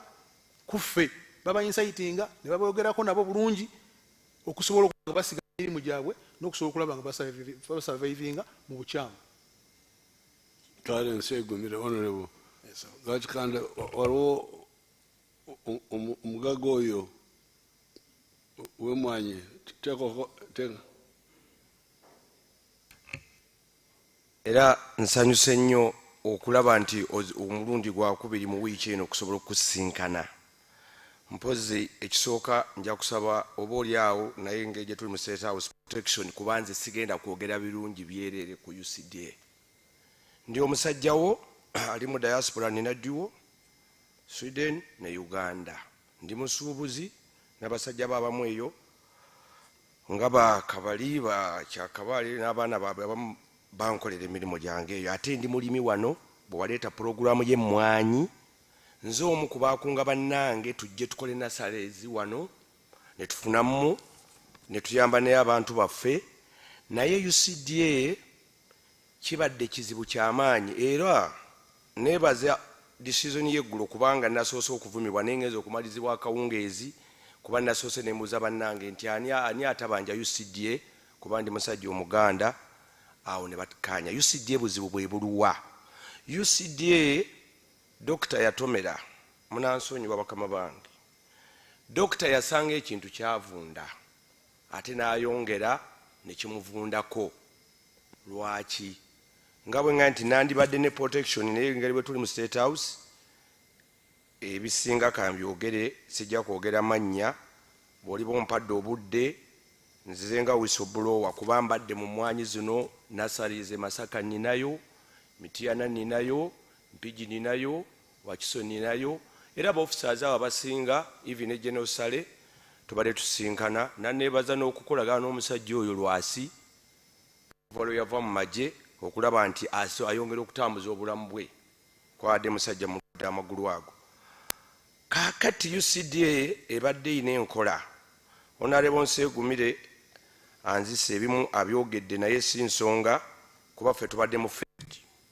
UCDA ebadde ekozesa ba officers baayo abamu ba civil servant honorables si nsonga kibiina kyo ba kibiina ki ebadde company enyaga government etya bwe bagamba nti ku mwaka guno tugenda gaba miliyoni oba 2 ez'emmwanyi oba 5 bennyini bano sigamba ngezezaako muganda nga ensi egumire be basooka okumanya nti olwa UCD egenda gaba miliyoni 10 ne basooka beegabira emmwanyi ezo abamu ne bazikozesanga campaign ne bazigabira abantu nga basaba obululu owa nasale atali connected ne government oba ne UCD officials tafuna ne zidibirayo nga yazikoze ate bano bennyini batwala endokwa ne batamusasula webali mbalina bayitirivu era senga UCD senga muzeeto kyabangi mwanyi naye abalimi bakubanja ssente empitirivu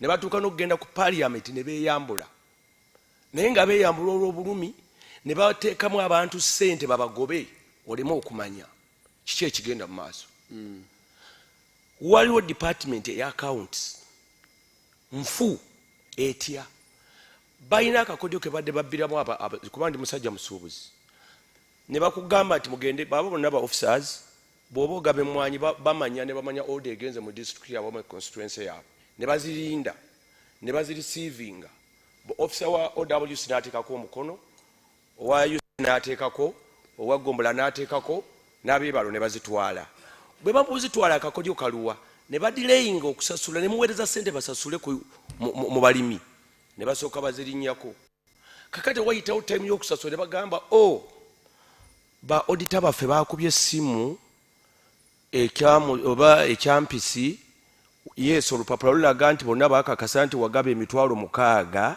naye ate ffe tulabye 3 era zetugenda okukusasula okkiriza sayininga wano ensonga y'eggomba kuba eggomba babadde babiddeyo trillions yokanje ogereko afande Lwasi yaliyo ne bakomandazi be kubanga abantu babayise mu UCD omu ku omu ne bakugamba kkiriza wano sitwagala genda mu kooti kkiriza wano tugenda mu kifo ky'emitwalo 10 ne basala emitwalo 9 ne bakugamba sayininga wano ebyo gyebiri tibajja bikweka even recently bwenzize mugabe munsasula mutya nze waliwo nasale nagabye emmwanyi nga balina okutuwa emiliyoni nabatugambye tugenda bawa miliyoni 35 zono tebanazimpa nga bwomanyi nti leero njogedde ku mwanyi kubanga nkukolera emirimu egyawa n'emiraka njogere ku bya mwanyi byokka ebirala oli bompadde obudde nja kwogera ne mbagamba okay era bagenda kumpa ssente ezo kyevudde nga neetaaga protection naye nga balimbye lwaki musala miliyoni 5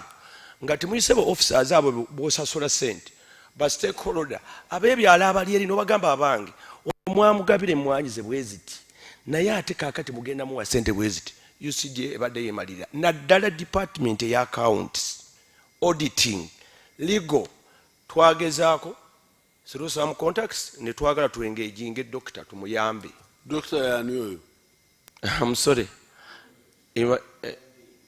tumuyambe MD tumuyambe is called what naye is mfumbira yes abadde invisible okulabwa musajja kulaba asobola okuza naye si mwangu wakulaba kinyanguyidde okuyingira mu state house singa ogende wa doctor kubanga ayinawo abasirikale waggulu bw'aba gyali first gundi weeri era one time nagenda ne mukano Lwasi nabagamba bwe muba musazeewo kubanze Kano nga nange ndi nasale operator kati abanaku bakuze batya ebintu bino tebinasasulwa kati we bamala okukoma olw'okuba abantu bakabye nnyo ne bambe ne basayiningire emmwanyi ze mu bulumi era bye bikukyayisiza ebimu mu Buganda kuba ndi mu Buganda olwaleero babadde abaliminzi olwaleero n'abagambye nti abalimi abagamba UCDA nti nnungi baganda bannange ani atabanja ampa amannya ge tugendeyo ewa Museveni abasasule nfunye essimu ndowooza abantu nga 8 over bagabe bannaye tebatusasulanga ffe twabivaako lwaki bw'ogaba emitwalo 10 gino gye bakusalako ne bakuga nti tukosasudde 5 bo 5 bagikolera certificate kuba bye bagikola nga era kigenda kutwalira obweneyo gwoli musajja mulwanyi nga bagikolera ne slip yaayo ne bakola n'emikono gy'abaabiriga baganda banku baabiriga namulabako lumu ng'afunyiza ekikonde ku mwanyi era ne bakubira Lwasi, it was Mr. Lutankomo nansonyiwa n'agamba bannaye mugambe Lwasi ayogere komanda we bagabe emmwanyi naye nga Abiriga yali alwana abantu baganya okugaba emmwanyi ate bano bazitwala walala. Abiriga n'ayimukanga komanda emmwanyi ezo ne zigabibwa Nadduli yakirimu. Twali tukola follow up ali kye explainingira ekyo ne kiyitawo ye ne bamutyanga omusirikale era babadde bamanyi nti wa musirikale Lwasi ye Lwasi in fact MD yansaba Haji Kasujja toyongera kujja na Lwasi mukambwe naye gwe obojja ne mugamba okay can come tupe kubanga waliwo yajjiraawo omusajja alwadde agenda kufaali mu moroka n'agamba bano abaana abawansi they don't respect these officers. Badde masango nga babagalidde ku mulyango. Officers wano baze bambadde ekyomukisa omulungi bagenda nga civilian nganze Kasujja. Kakati bali abaana nga babagoba. Obubadde bubbi obuli mu accounts. Nkiddamu accounts, legal, auditing n'abaana abakuba amasimu nakati waliwo exercise egenda mu maaso. Even now balina ssente ze mwaweereza basasula abantu. Bazzeemu omuzannyo gwe gumu. Bakubira abantu amasimu nti after 4 years gogenda otya mu field after 4 years of verifying emwanyi zagawanga banogadda zaafa ne faamu bw'oli bompadde obudde mukama wange obumala kale nja kwogera nasembayo mwebale nnyo Your Excellency taata w'eggwanga Ssaabalwanyi jjajja w'abaana Your Excellency nze bampita retired Lieutenant Serwada nga ndi nnyo mu media activist za NRM ndi ne mobilization ebiseera bingi nkusisinkanye mu mobilization ekiri ku ground okusinga naddala mu Buganda mwenkulidde ndi waawano e Kasanda era gye nzaalibwa naye UCDA oba lwakubanga bwe muba mu employinga mu gavumenti temusaba kadazi ba NRM oba kisimanyi naye boonoonye nnyo gurawundi kiringa bino bye tutera okulwana nabo ku leediyo nga bawoza tubalemese tubalabise ebintu ng'ebyo. Honorable ayogedde ku kyemityana tulinayo mwannyinaffe Debula alinayo ekyuma ky'emmwanyi kituufu baakiggalako ne bagala okisumulula naye ne bawaayo enguzi ne babaleka ebintu ebyo bigenda bikyaya gavumenti kubanga abantu balowooza nti abo babeera bakozi ba gavumenti. Your Excellency nze ndowooza nga nze owa media n'abaana bo aba media aba NRM bamodoleta batera okomplaininga nti baofficial ba NRM batya media neffe tutomera waliwo n'omu ku bawala bo Aisha Sanyu lya Museveni bamukuba juuzi aba opposition kye bakola kukakanya speed ya NRM okuwa service abantu.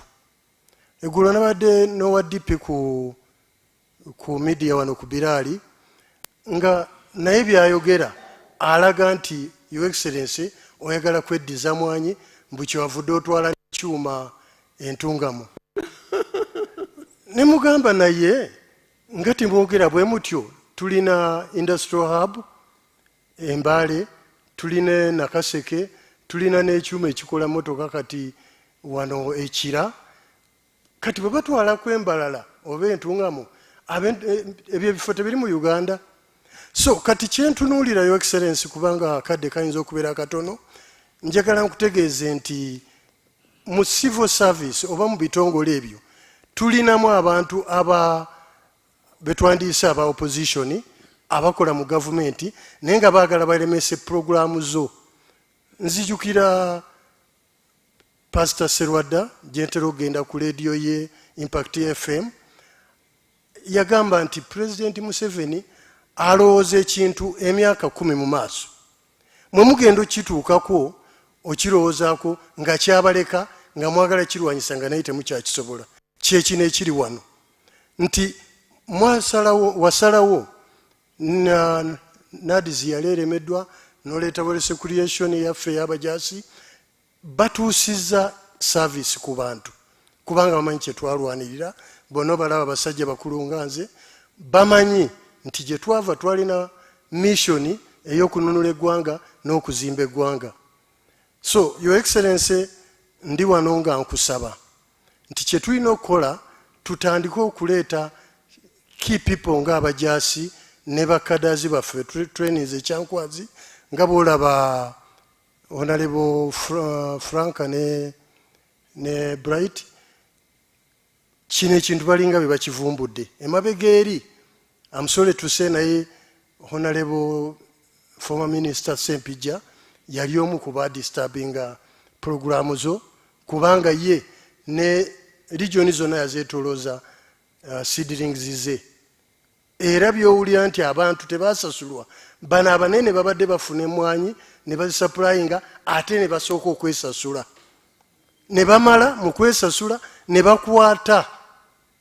bakwata obusente obutono ne bagamba nga Haji Kasujja ono gwenkola naye ne bamugamba nti gwe ogamba wasupplyinga emwanyi emitwalo 12 nedda olimba tugende ku ground wayiseewo emyaka 3 oba 4 tugende ku ground ne bagira ki ne batuuka ne basanga nga ne bakugamba nti emitwalo 2 kkiriza tukusasula ezo oba nedda gomanyi. Kati omuganda agamba nti nyama ntono kanere mu nkwawa omunyankole nagira ngu abatimbire damu tibuba kugyesheramu. Your Excellency tusaba naffe abalwanyi bo otuteeke mu system tugoberere ebintu byokola tulabe nga tutereeza ebyo byopulaningira eggwanga. Bano ab'opposition abagamba nti President Museveni ayagala kufuga abaavu nedda be baagala okufuga abaavu kubanga bwe twali tugaba emwanyi be baagananga abantu ozisimba abaagaana ozisimba babawuliriza bano abavubuka olwaleero kiki bakola be bagenda babba emwanyi z'abantu we bazaanise ne mu masitowa. We also need security, Your Excellency, okukuuma emwanyi z'abantu. UCDA tegenda kusomesa abantu, UCDA tegenda kuzimbira abantu we bakaliza mwanyi zibeere ku mutindo kati otegeka zibeere ne ku mutindo tufune World Cup ey'okulima emwanyi ey'okugaba emwanyi ey'okutunda emwanyi mu ggwanga lyonna. So for that matter mbadde nsaba ba media activists bo otuwe ofiisi tutandike okwogerera programu zo nga tufuna information mu ministries zo kubanga olumu tetumanyi ba public relations officer tetutera balaba ku radio gye tuba tupambanira naki n'aba opposition. Mwebale nnyo webali eddala, Your Excellency. Got it. Finally, Tugume, what are you saying about your coffee? What is it? Biaruhanga. Oh. Your Excellency, thank you very much. Nzikiriza njogere mu Luzungu briefly. I will confirm what our brothers have just said from the view of an exporter. I've been around for more than 20 years, and I can confirm that between 1999 and 2005, we lost 50% of the Robusta trees to the coffee wilt disease. And true recovery began after Operation Wealth Creation had started working. True recovery and then expansion. So today, of course, we can proudly talk about 9 million bags, but it has been very hard work, really, really hard work. And when coffee wilt disease was destroying our trees, UCDA was there, of course. The next thing that I will talk about is to do with market access. The narrative that has been built is that UCDA gives us access to international markets. That without UCDA, we will lose, I will use the exact words being used, we will use accreditation and certification, that they have. This is not true. This is not true. access to international markets is given to us by the Ministry of Agriculture, which confirms that our coffee is good for human consumption. That is the phytosanitary services that they give. UCDA does quality control, which is okay because it helps us know what we are doing internally. The quality control function is hardwired in the single window system. So we get the primary data that we need to know that, okay, so this month we have exported this much, it has been exported by this person in licensing. That is what it does, local. After the coffee has crossed the border, the quality certificate is useless. It's useless. What gives us access to markets is the phytosanitary certificate and the general marketing that we do ourselves as private sector, of course with government support. So, Your Excellency, I thank you for this chance. Thank you. I wish to give you the confidence that the private sector is with you on this issue of merging both functions under one roof. Thank you so much. So, the Ugandans, you have had this information.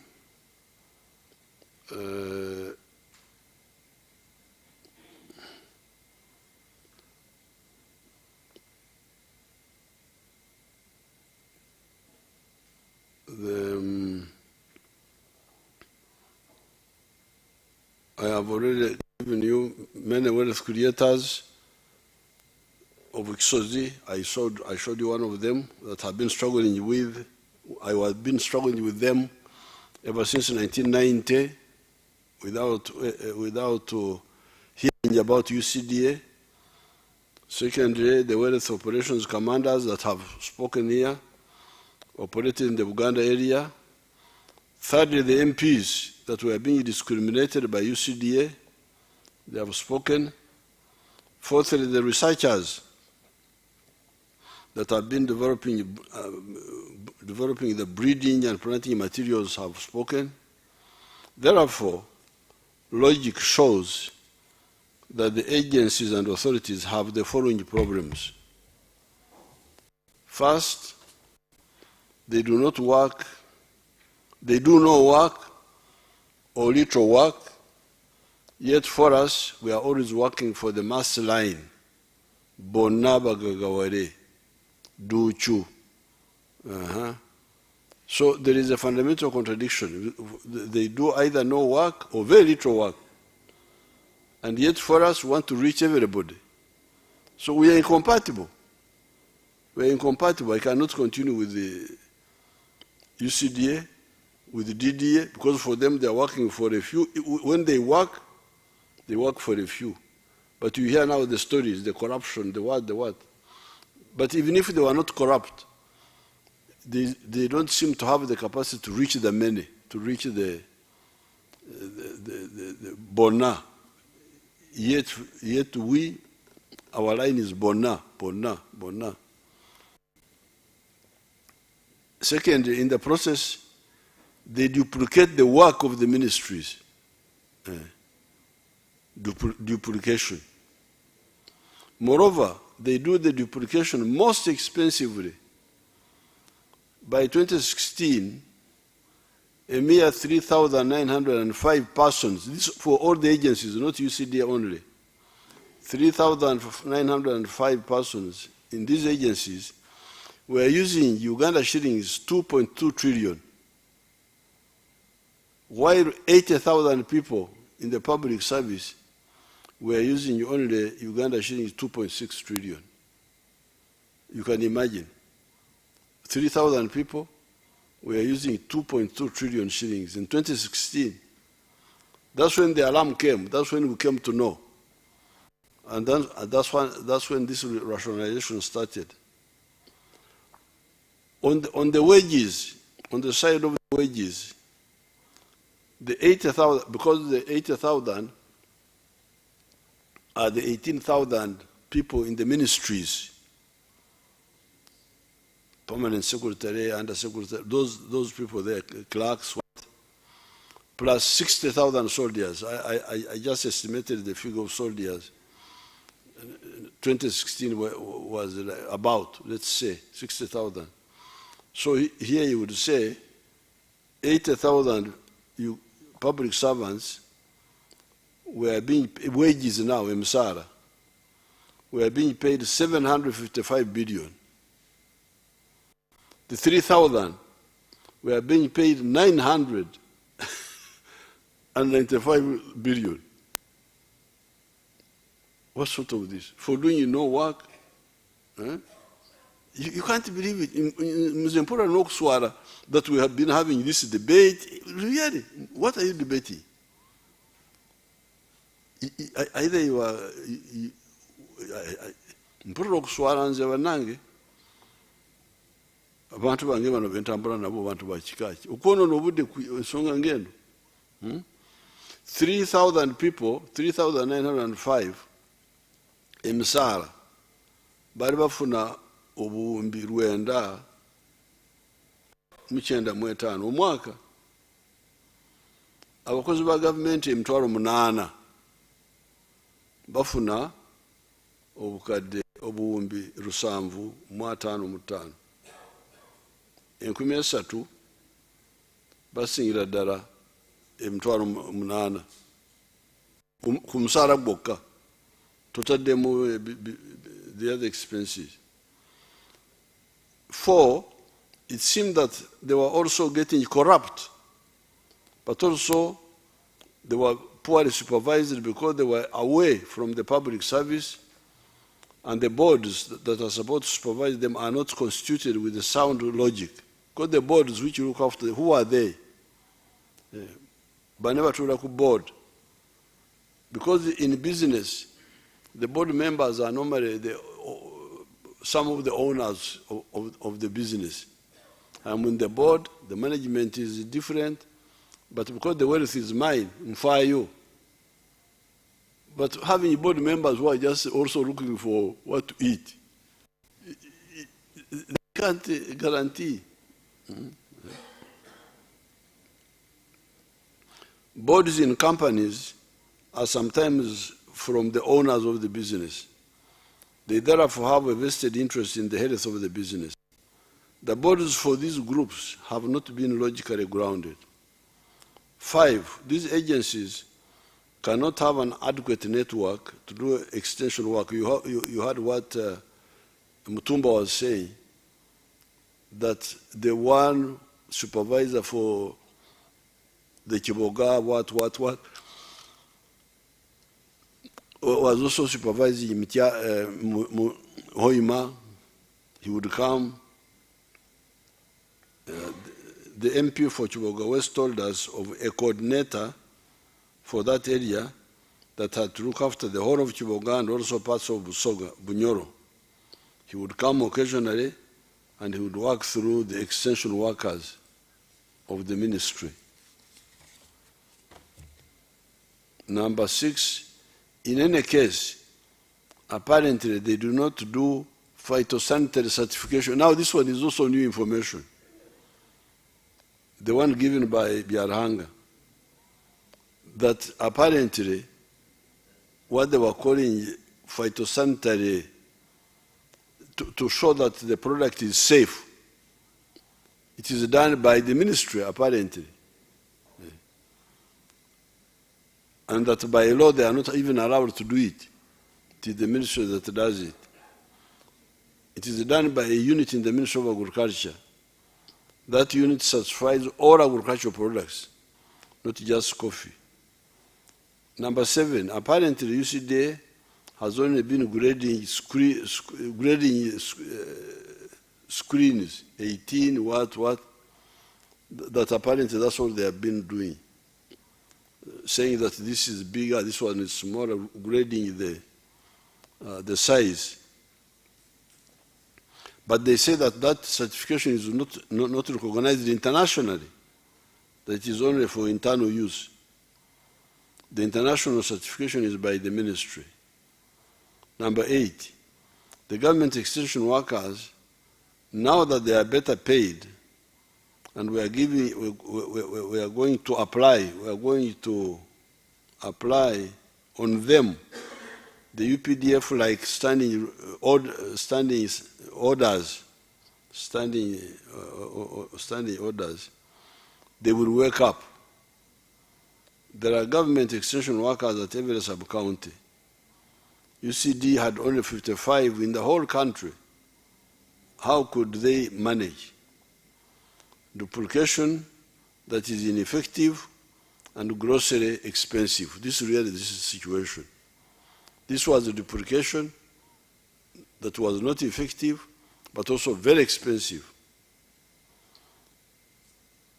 It seems, therefore, that the agencies were not necessary from the very beginning. Why? It is because they do not develop the planting and breeding materials. Because bogenda ku mirimo egiri ku birime n'okulunda. Number one, planting and breeding material. They are not the ones who do them. It is the scientists. Bwetuvaawo. Propagation. They don't do it. The promotion. Now, even the safety, they don't do it. So, what were these people for? They do not do the phytosanitary. The ministry is the one which does it. They do not do the promotion. It is the operation wealth creation. Ourselves, the other stakeholders such as MPs, churches, etc., that do most of the promotion. I therefore thank the NRM MPs for putting to an end these parasitic agencies and authorities that were consuming so much money. The money thus saved will help us to do the important roads we have been trying to tarmac unsuccessfully. These are roads like Myanzi, Kasanda, Bukuya, Kiboga, Ruwero, Butarangwa, Ngoma, Briamshenyi, Chijunjubwa, Masindi, Mpigi, Kasanje, Nakauka, Kisubi, Fort Potro, Chijura, Buziwera, Nsika, Nyakashaka, Nyakabirizi, Kazo, Kabogore, Mpara, Kyejegwa, Hapuyo, Karuguza, Kashenshoro, Rukungiri, Muhanga, Rwamchuchi, Kisizi, Rubare, Kabingo, Rugaga, Magabi, Rakai, Kanunimanyi, Mitiana, Sekanyonyi, Busunju, Chikagate, Kitwe, and Kitwe, Ruoho, Buteranro, Hamurwa, Kanungu, Jinja, Budondo, Mbulamuti, Kamuli, Kamuli Bukungu, Iganga Lyantonde, Rumbugu, Rakai, Chiyunga, Kamuli,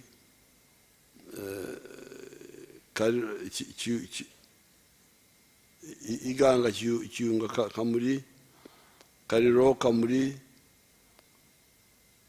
Manafa Namsindwa, Manjia, Moroto Kotido Kabong, Kitugumana Mukora Karenga Kidepo, Dokora Amoratar Namasare, Kituguma Pieta Atiak, Moyo Koboko, Sorota Murio Baranga Achanpi, Adilang, Lira Aroya Dwari, Patongo, Nebi, Gori, Paida, Arua. Even if we save shillings 1.5 trillion from these agencies per year, it will help us to do this. The most shameful part were those who were tribalizing the effort. It is criminal to do so. It is good, however, that they have come out and said that Museveni will be stealing part of the coffee if UCD is abolished. UCD is now abolished. We shall now see which coffee Museveni will steal. If there will be no coffee stolen by Museveni, as there will be no coffee stolen, the people of Uganda must realize the shallowness of these groups and punish them politically. Although I think we should also punish them even legally. Finally, I must comment on the rotten opportunism of these parasites that is also dangerous. The coffee prices have been quite high, which has been good for Uganda. Apparently, the high prices are high because of the drought that hit Brazil and other coffee-producing countries. Therefore, none of us is responsible for high prices that we are getting now. What I am responsible for, and for which I should be credited for, is that NRM rescued the research scientists and generally the wealth creators by creating peace for them to work, and we also correctly identified coffee as one of the high-value activities that can be undertaken that we put in the manifesto of the NRM of 1996. That was when UCD had just started. We correctly identified that the demand for the coffee is growing from 118 million bags in which year? In 2000. The demand of global demand of coffee was 118 million 2000. Now it is 160 million bags, not kilograms. So that's what we should be credited for. Nti twalengera nti emwanyi erina katale kanene okusinga ekyokwerabirako vanilla, and we recommended it. We recommended it and promoted it. But the high prices are not our work. It is the international, the global demand of coffee, which has been, there is a shortage of coffee now because of the drought in South America. However, if too many farmers flood into coffee because of the high prices, supply may exceed demand and we end up with prices collapsing. That is why the NRM advises people to go, not to go for kwechokomba, moving on one leg, like when children are playing. When you are walking on one leg. Say Okongoja. That's why NRM, we cannot say, oh, only money, because if the production goes on, it may exceed demand and the price will collapse. And that's why for us, we therefore recommend a package, not just one thing, but a package. The 4 acres model. Emwanyi, ebibala, amata, nteza amata, emmere, embizi, mwabali embizi, enkoko z'amagi, fish farming for the small people, so that you don't kongoja, you have more legs than one. Our advice and plan is move on more than one leg, then you are insured for your prosperity. Avoid opportunistic and superficial planning. Thanks so much. I don't know, Nsegumira, whether you want to translate something. Something little, Your Excellency. Your Excellency, webale nnyo okuba nga tutte mu teekateeka eyo. Bannayuganda abatulaba mwenna tugenda kuyisa mu bufunze okunnyonnyola ebigambo bya President, kubanga abadde ebimu abigezezzaako nnyo okubitulambulira. Naye President bw'abadde atandika atuyisizza mu gyenvudde we. NRM yatandika etya nga we yali ekibiina ky'abayizi mu 65 okusobola okulaba nga kirwanirira abantu baffe aba Uganda. Era President atututte maaso n'atulaga abafuzi b'amatwale engeri gye baleetamu ebyenfuna era nga babisigamya ku nnyukuta 2, C ne T, nga C yalimu coffee, mwalimu coffee, mwanyi, mwalimu cotton, pamba, mwalimu ne copper. Ebyo nga batutegeeza nti bye byokka bisobola okufunamu ssente mu Uganda. Era ne bagenda mu maaso ne batuwa ennyukuta CT, endala T. T eyo mwalimu mwalimu amajani, mwalimu taaba ne tourism n'ebyobulambuzi. Era ebyo nga ffe bannayuganda batuleetedde okulaba nti bye bigenda okuba nga bisitula eggwanga lyaffe Uganda, naye ng'ate abaali babirina baali batono nnyo. Omuwendo ogw'abantu ogwo balina baali bantu 9 bokka ku bantu 100. So kitegeeza nti abantu 91 baali outside economy, baali man economy, baali bafuna bufunyi sente za kulya ate nga baetinza akazinga kaabwe. Akazinga ako abatono nnyo abaali bakola ki, abaali bakalimu. President atongedde n'atutegeeza nti bwe twajja bwe baamala okuyingira mu byobufuzi, eggwanga baali balitadde mu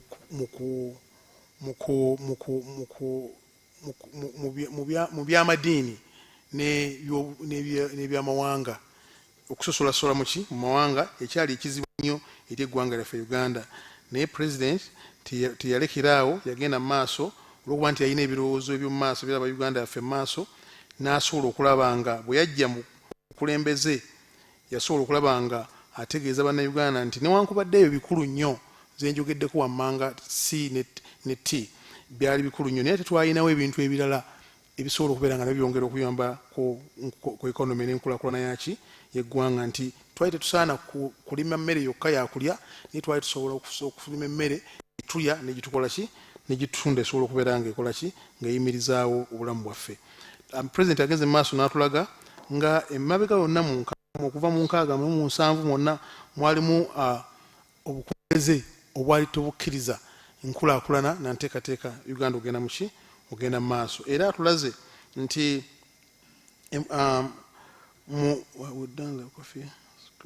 olwaleero twali mu mwanyi twali tulina millions 2 ez'emmwanyi ensawo, naye kaakati tuli mu million ez'ensawo emmwanyi millions 9. Twali nga tuyalina amajaani millions 3 ne tugenda mu millions 6. Nkaaga 60 yabadde awandise 6 ne 60. President agenze mu maaso n'atulaga nti ebyobulambuzi byalinga bifuna $1 million n'obutundu 32 mu 7, naye kaakati tufuna $1 million 28, ekiraga nti enkulaakulana eyaki ey'amaanyi, kubanga ebintu byonna yabikola ki, yabita okusobola nga buli omu munnayuganda yenyigira mu nteekateeka eyo. Basibo ne bannya President agenze mu maaso n'atulaga bwe tuze twogera okutambula. President atugambye nti newankubadde ebiri bye twayogeddeko wammanga byaleeta ssente mu nnyingiza y'eggwanga, naye si bye byokka ebyali bisaanidde okubanga bikolebwa oba birimibwa okusobola okulaba nga bannayuganda bafuna coffee, cotton n'ebirala byonna weebiri birungi, naye twetaaga okwongera okugenda kutunulira mu mata, mu matooke, mu muwogo n'ebirala byonna, kubanga kakati buli kye tulima bwe tuba tukyongeddeko omutindo kidabolinga ssente okusobola okulaba nga bannayuganda bakola ki, bafunamu ate nga n'eggwanga lifunamu.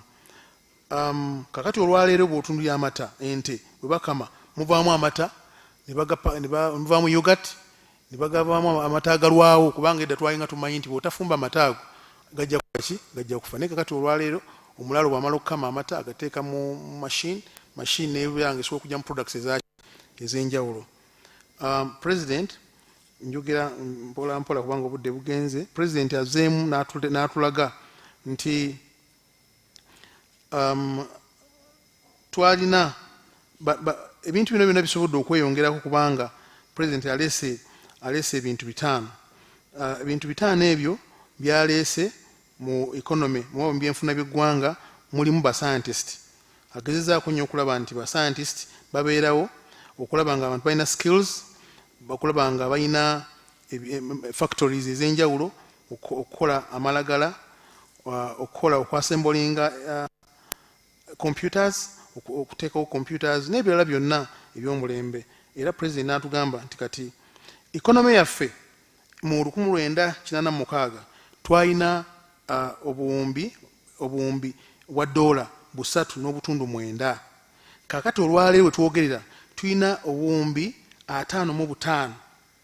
Bw'otunulira 3.5 bw'otunula obutumbi busatu 3.9 no comparing olwayo ku 5 mu 5 olabira nga kintu kinene nnyo kitutuuseeko. Era economy yaffe ebadde egenda mu maaso n'okulaakulana ku speedi ya 6.3 obutundu 6 bitundu 6 n'obutundu 3 buli mwaka ekikulagira ddala kuva ku myaka 38 ekikulagira ddala nti katugenze mu maaso okusobola eggwanga lyaffe likola ki ligenda mu maaso. Era nga tuyina GDP per capita dola 10 $1,000 ekikulaga nti twagende ddala okutambulira ddala mu maaso eggwanga ligenda ddala mu maaso. President yeewuunya abagamba nti okugatta ebitongole bino kibi si kirungi, yeewuunya n'okwewuunya era teyandimaze budde bungi nga ayogera n'abantu abo kubanga alaba nti oba oli awo tebalaba bigenda mu maaso. President akulaze nti ebitongole bino byateekebwawo for instance kati nga UCDA mu 91 ayagala okulaba nti ayongerako era ng'amanyi nti singa kinaagenda mu maaso anaayongerako olwokuba nti by then baali bafuna emisaala mitono abo emisaala mirungi basobola okubeera nga bakola ki nga bakola bulungi, naye ate agenza okumaliriza nga sente bazitutte nga twali mu lukoze eki gukoleddwa ate nga abandi badde bakola obulungi ate ne bafuna emisaala mitono. N'olwekyo president n'ayongera n'atulaga nti abantu obwongo babumala eggwanga lyandibadde lyetaaga obukadde 46 buli muntu. Calories ezo byebipimo by'emmere muntu byakola ki byalya okusobola okulaba nti abeerawo buli lunaku. Kati muntu yeetaaga emitwalo 55 metric tons tani emitwalo 55 ez'eŋŋano okusobola okutuliisa ffenna singa tetulima mmere yaffe. Kitegeeza nti tuba tugenda kuspendinga dollars 308 buli mwaka, $1 million 308 sola zoogera mu za Uganda kubanga nki nyingi nnyo. So n'olwekyo president n'agamba nti essente zino ensonga we eri nti si kituufu okwogera ku mwanyi zokka, excellence ekituufu neweerabira emmere n'ebirala byonna kubanga bw'onoogamba ku mwanyi zokka kitya singa kinaabeera nga ku international market nga kiba kisse ate nga kimudipendizeeko mukka. Kitegeeza nti eggwanga lijja kuba mu matiga newankubadde nga bwe twetaaga okugenda mu maaso n'emmwanyi twetaaga n'okulaba nga ebirala bino byonna naye tubireeta ku board okusobola okutuyambako n'okusasaininga ekonomi yaffe okuba nga tutambula bulungi ng'ensi endala. President atulaze n'atulaga nti Japan n'atulaga South Korea n'atulaga engeri gye zikolamu ebintu byabwe. Japan ekola emmotoka, kati Uganda omukisa gw'eyina nti eyina abakugu, eyina abantu abasobola okukola ate n'amagezi bakola ki bagayina aye n'ebintu byennyini ebikolebwamu ebintu ebyenjawulo tubikola ki tubina ebyobugagga nga ebyomu ttaka n'ebirala byonna tubikola ki tubina. N'olwekyo singa tuwongera amaanyi mu kukola tusobola okuba nga tutambula buki bulungi. President agenze n'agamba nti tuyina UNRWA, tuyina UCDA, tuyina DDA, tuyina NADS, tuyina NFA n'ebirala byonna byateekebwawo ku temporary measure nga tubigezesa byakaseera tebyaliwo okubeerawo bbanga lyonna naye twabiteekako okusobola okulaba nti oba oli awo tutestinga omwana tumupreparinze bw'amala okuyimirira tumuleke ate akole ki ate atambule nga byalina okudda ogezi bwako akaseera bimale ate bidde muki mother ministries zaabyo bisoboka nga bitambula buki bulungi kubanga sente zaali zimaze okufunika era nga baziweebwa okusobola okukola ki okukola buli kintu kyonna. Naye kati president yeewuunyiza n'agamba nti sente ezo ezaali zirina okukozesebwa abantu ze bafuna zigendedde bwereere kubanga omulimu gwe bakola baduplicatinga bakola gwe gumu n'ogwa ministry ekitandibadde nga kisoboka kubanga ekigendererwa kyali kyakulaba bawa akasente bongeze bakole omulimu ki omulimu mulungi naye agenza okukola nga tekola ki teguliwo ate nga ne Uganda bennyini bakola kigula kuba badde bacomplaininga gavumenti eduplicatinga gavumenti espendinga sente bitakola ki ebitaliwo noddira board weeri ne board yandibadde nanyini business nga yafaayo kulaba nti administration etambula bweki bulungi noddira omuntu nga n'omulimu tagukola ki tagulimu yatagukolako naaba nga ali ku board nesene ngaafuna zaki ngaafuna za bwereere president agenze maaso nanyonyola n'atugamba nti bw'otunuulira ebitongole bino byonna essente zebikola zebifuna sente nyingi nnyo bw'otunuulira abakozi ng'ogyeko ebyokuba nti bakola emirimu bannaabwe abala gye bakola mu 2016 abakozi 3,905 mu agency zino batwala obutabalika si buwumbi this time kubanga obumbi bubeera billions ne trillion obutabalika 2.2 obutabalika 2.2 trillion n'obutundu bubiri nga ate abantu baffe 8,000 mu public service wanji No. When you total them, they are 80,000. Yes. With the soldiers. Botunulira while abantu 8,000 abali mu public service bafunanga bakwesa obuwumbi bubiri n'obutundu 6. Obutabalika bubiri n'obutundu 6.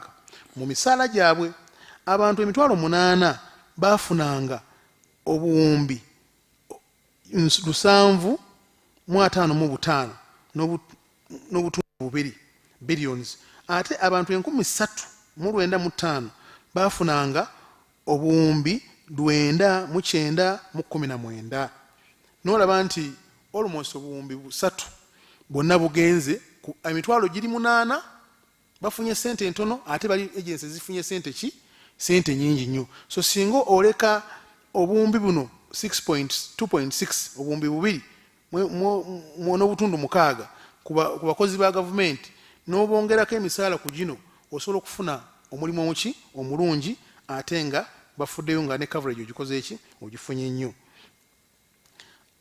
president agenda maaso n'atugamba nti waliwo n'obuli bw'enguzi naye ate era ng'ovudde ku buli bw'enguzi n'emirimu gye bakola bagitunuulira bulungi ekireetera okulaba nti enteekateeka n'entambuza yaabwe tetambula bulungi president agenze mu maaso neyeewuunya boodi zino ezibeerawo zibateekawo excellence board ezo zirondebwa okulaba nga ziri waggulu wa executives eza agencies zifuna sente nyingi naye nga sente zifuna kuno work done tewali mulimu koze eki gukolebwa zonna zigenda mu maaso nga zikola ki naye ng'ate boodi ezo abandi badde bazibeerako be bandi badde bananyini kampa bandi badde bananyini business naye oddira omuntu ng'avudde walala najja okubeera ku boodi ya UCDA najja okubeera ku boodi ya NADS oba ya UNRA naye nga omulimu ogwo tagukola ki tagumanyi okusobola okulanga ku supervising so tasobola kukola tasobola kukola bulungi president agenze mu maaso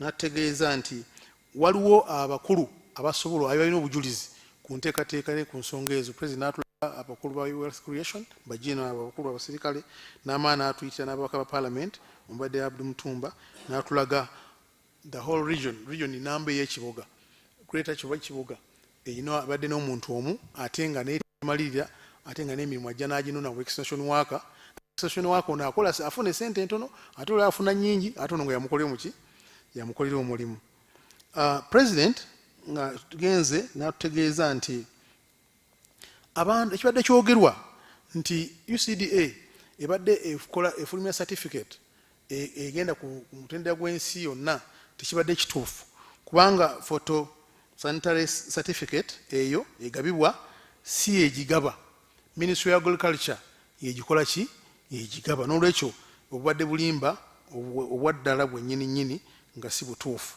era natutegeeza nti certificate eyo gyegabibwa si ya mmwanyi yokka wabula certificate eyo egabibwa ku bintu byonna ebyokulya byonna ebifuluma wabweru waki wabweru w'eggwanga nga n'emmwanyi ki n'emmwanyi mweziri nga ministry yezigaba era nga gavumenti z'ensi ezirala zonna zimala kola certificate eyo evudde ministry ya agriculture okutandika okukozesa ebyo eba bisindikiddwa ebweru w'eggwanga. President agenze maaso n'ategeeza nti afunye information oba afunye okutegeezebwa nti certificate eno UCD gyebadde egaba ebadde egigaba nga bw'emala okuwa omusuubuzi ali mu Uganda the moment olunaku lwe boda onyumanyi lwezifuluma Uganda certificate yekola ki yesizinga okukola ki okubeera olwekyo UCD ebadde terina kyekola ku mutendero w'ensi yonna wabula ebadde egezaako okulaba nti ewaayo nti emmwanyi zabadde nnungi zabadde mbi mwakoze muti ne bagiwa certificate nasobola okufulumya ki emmwanyi kisoboka okuba nga kikola ki nga kikolebwa ministry buli kimu kyonna ku international level.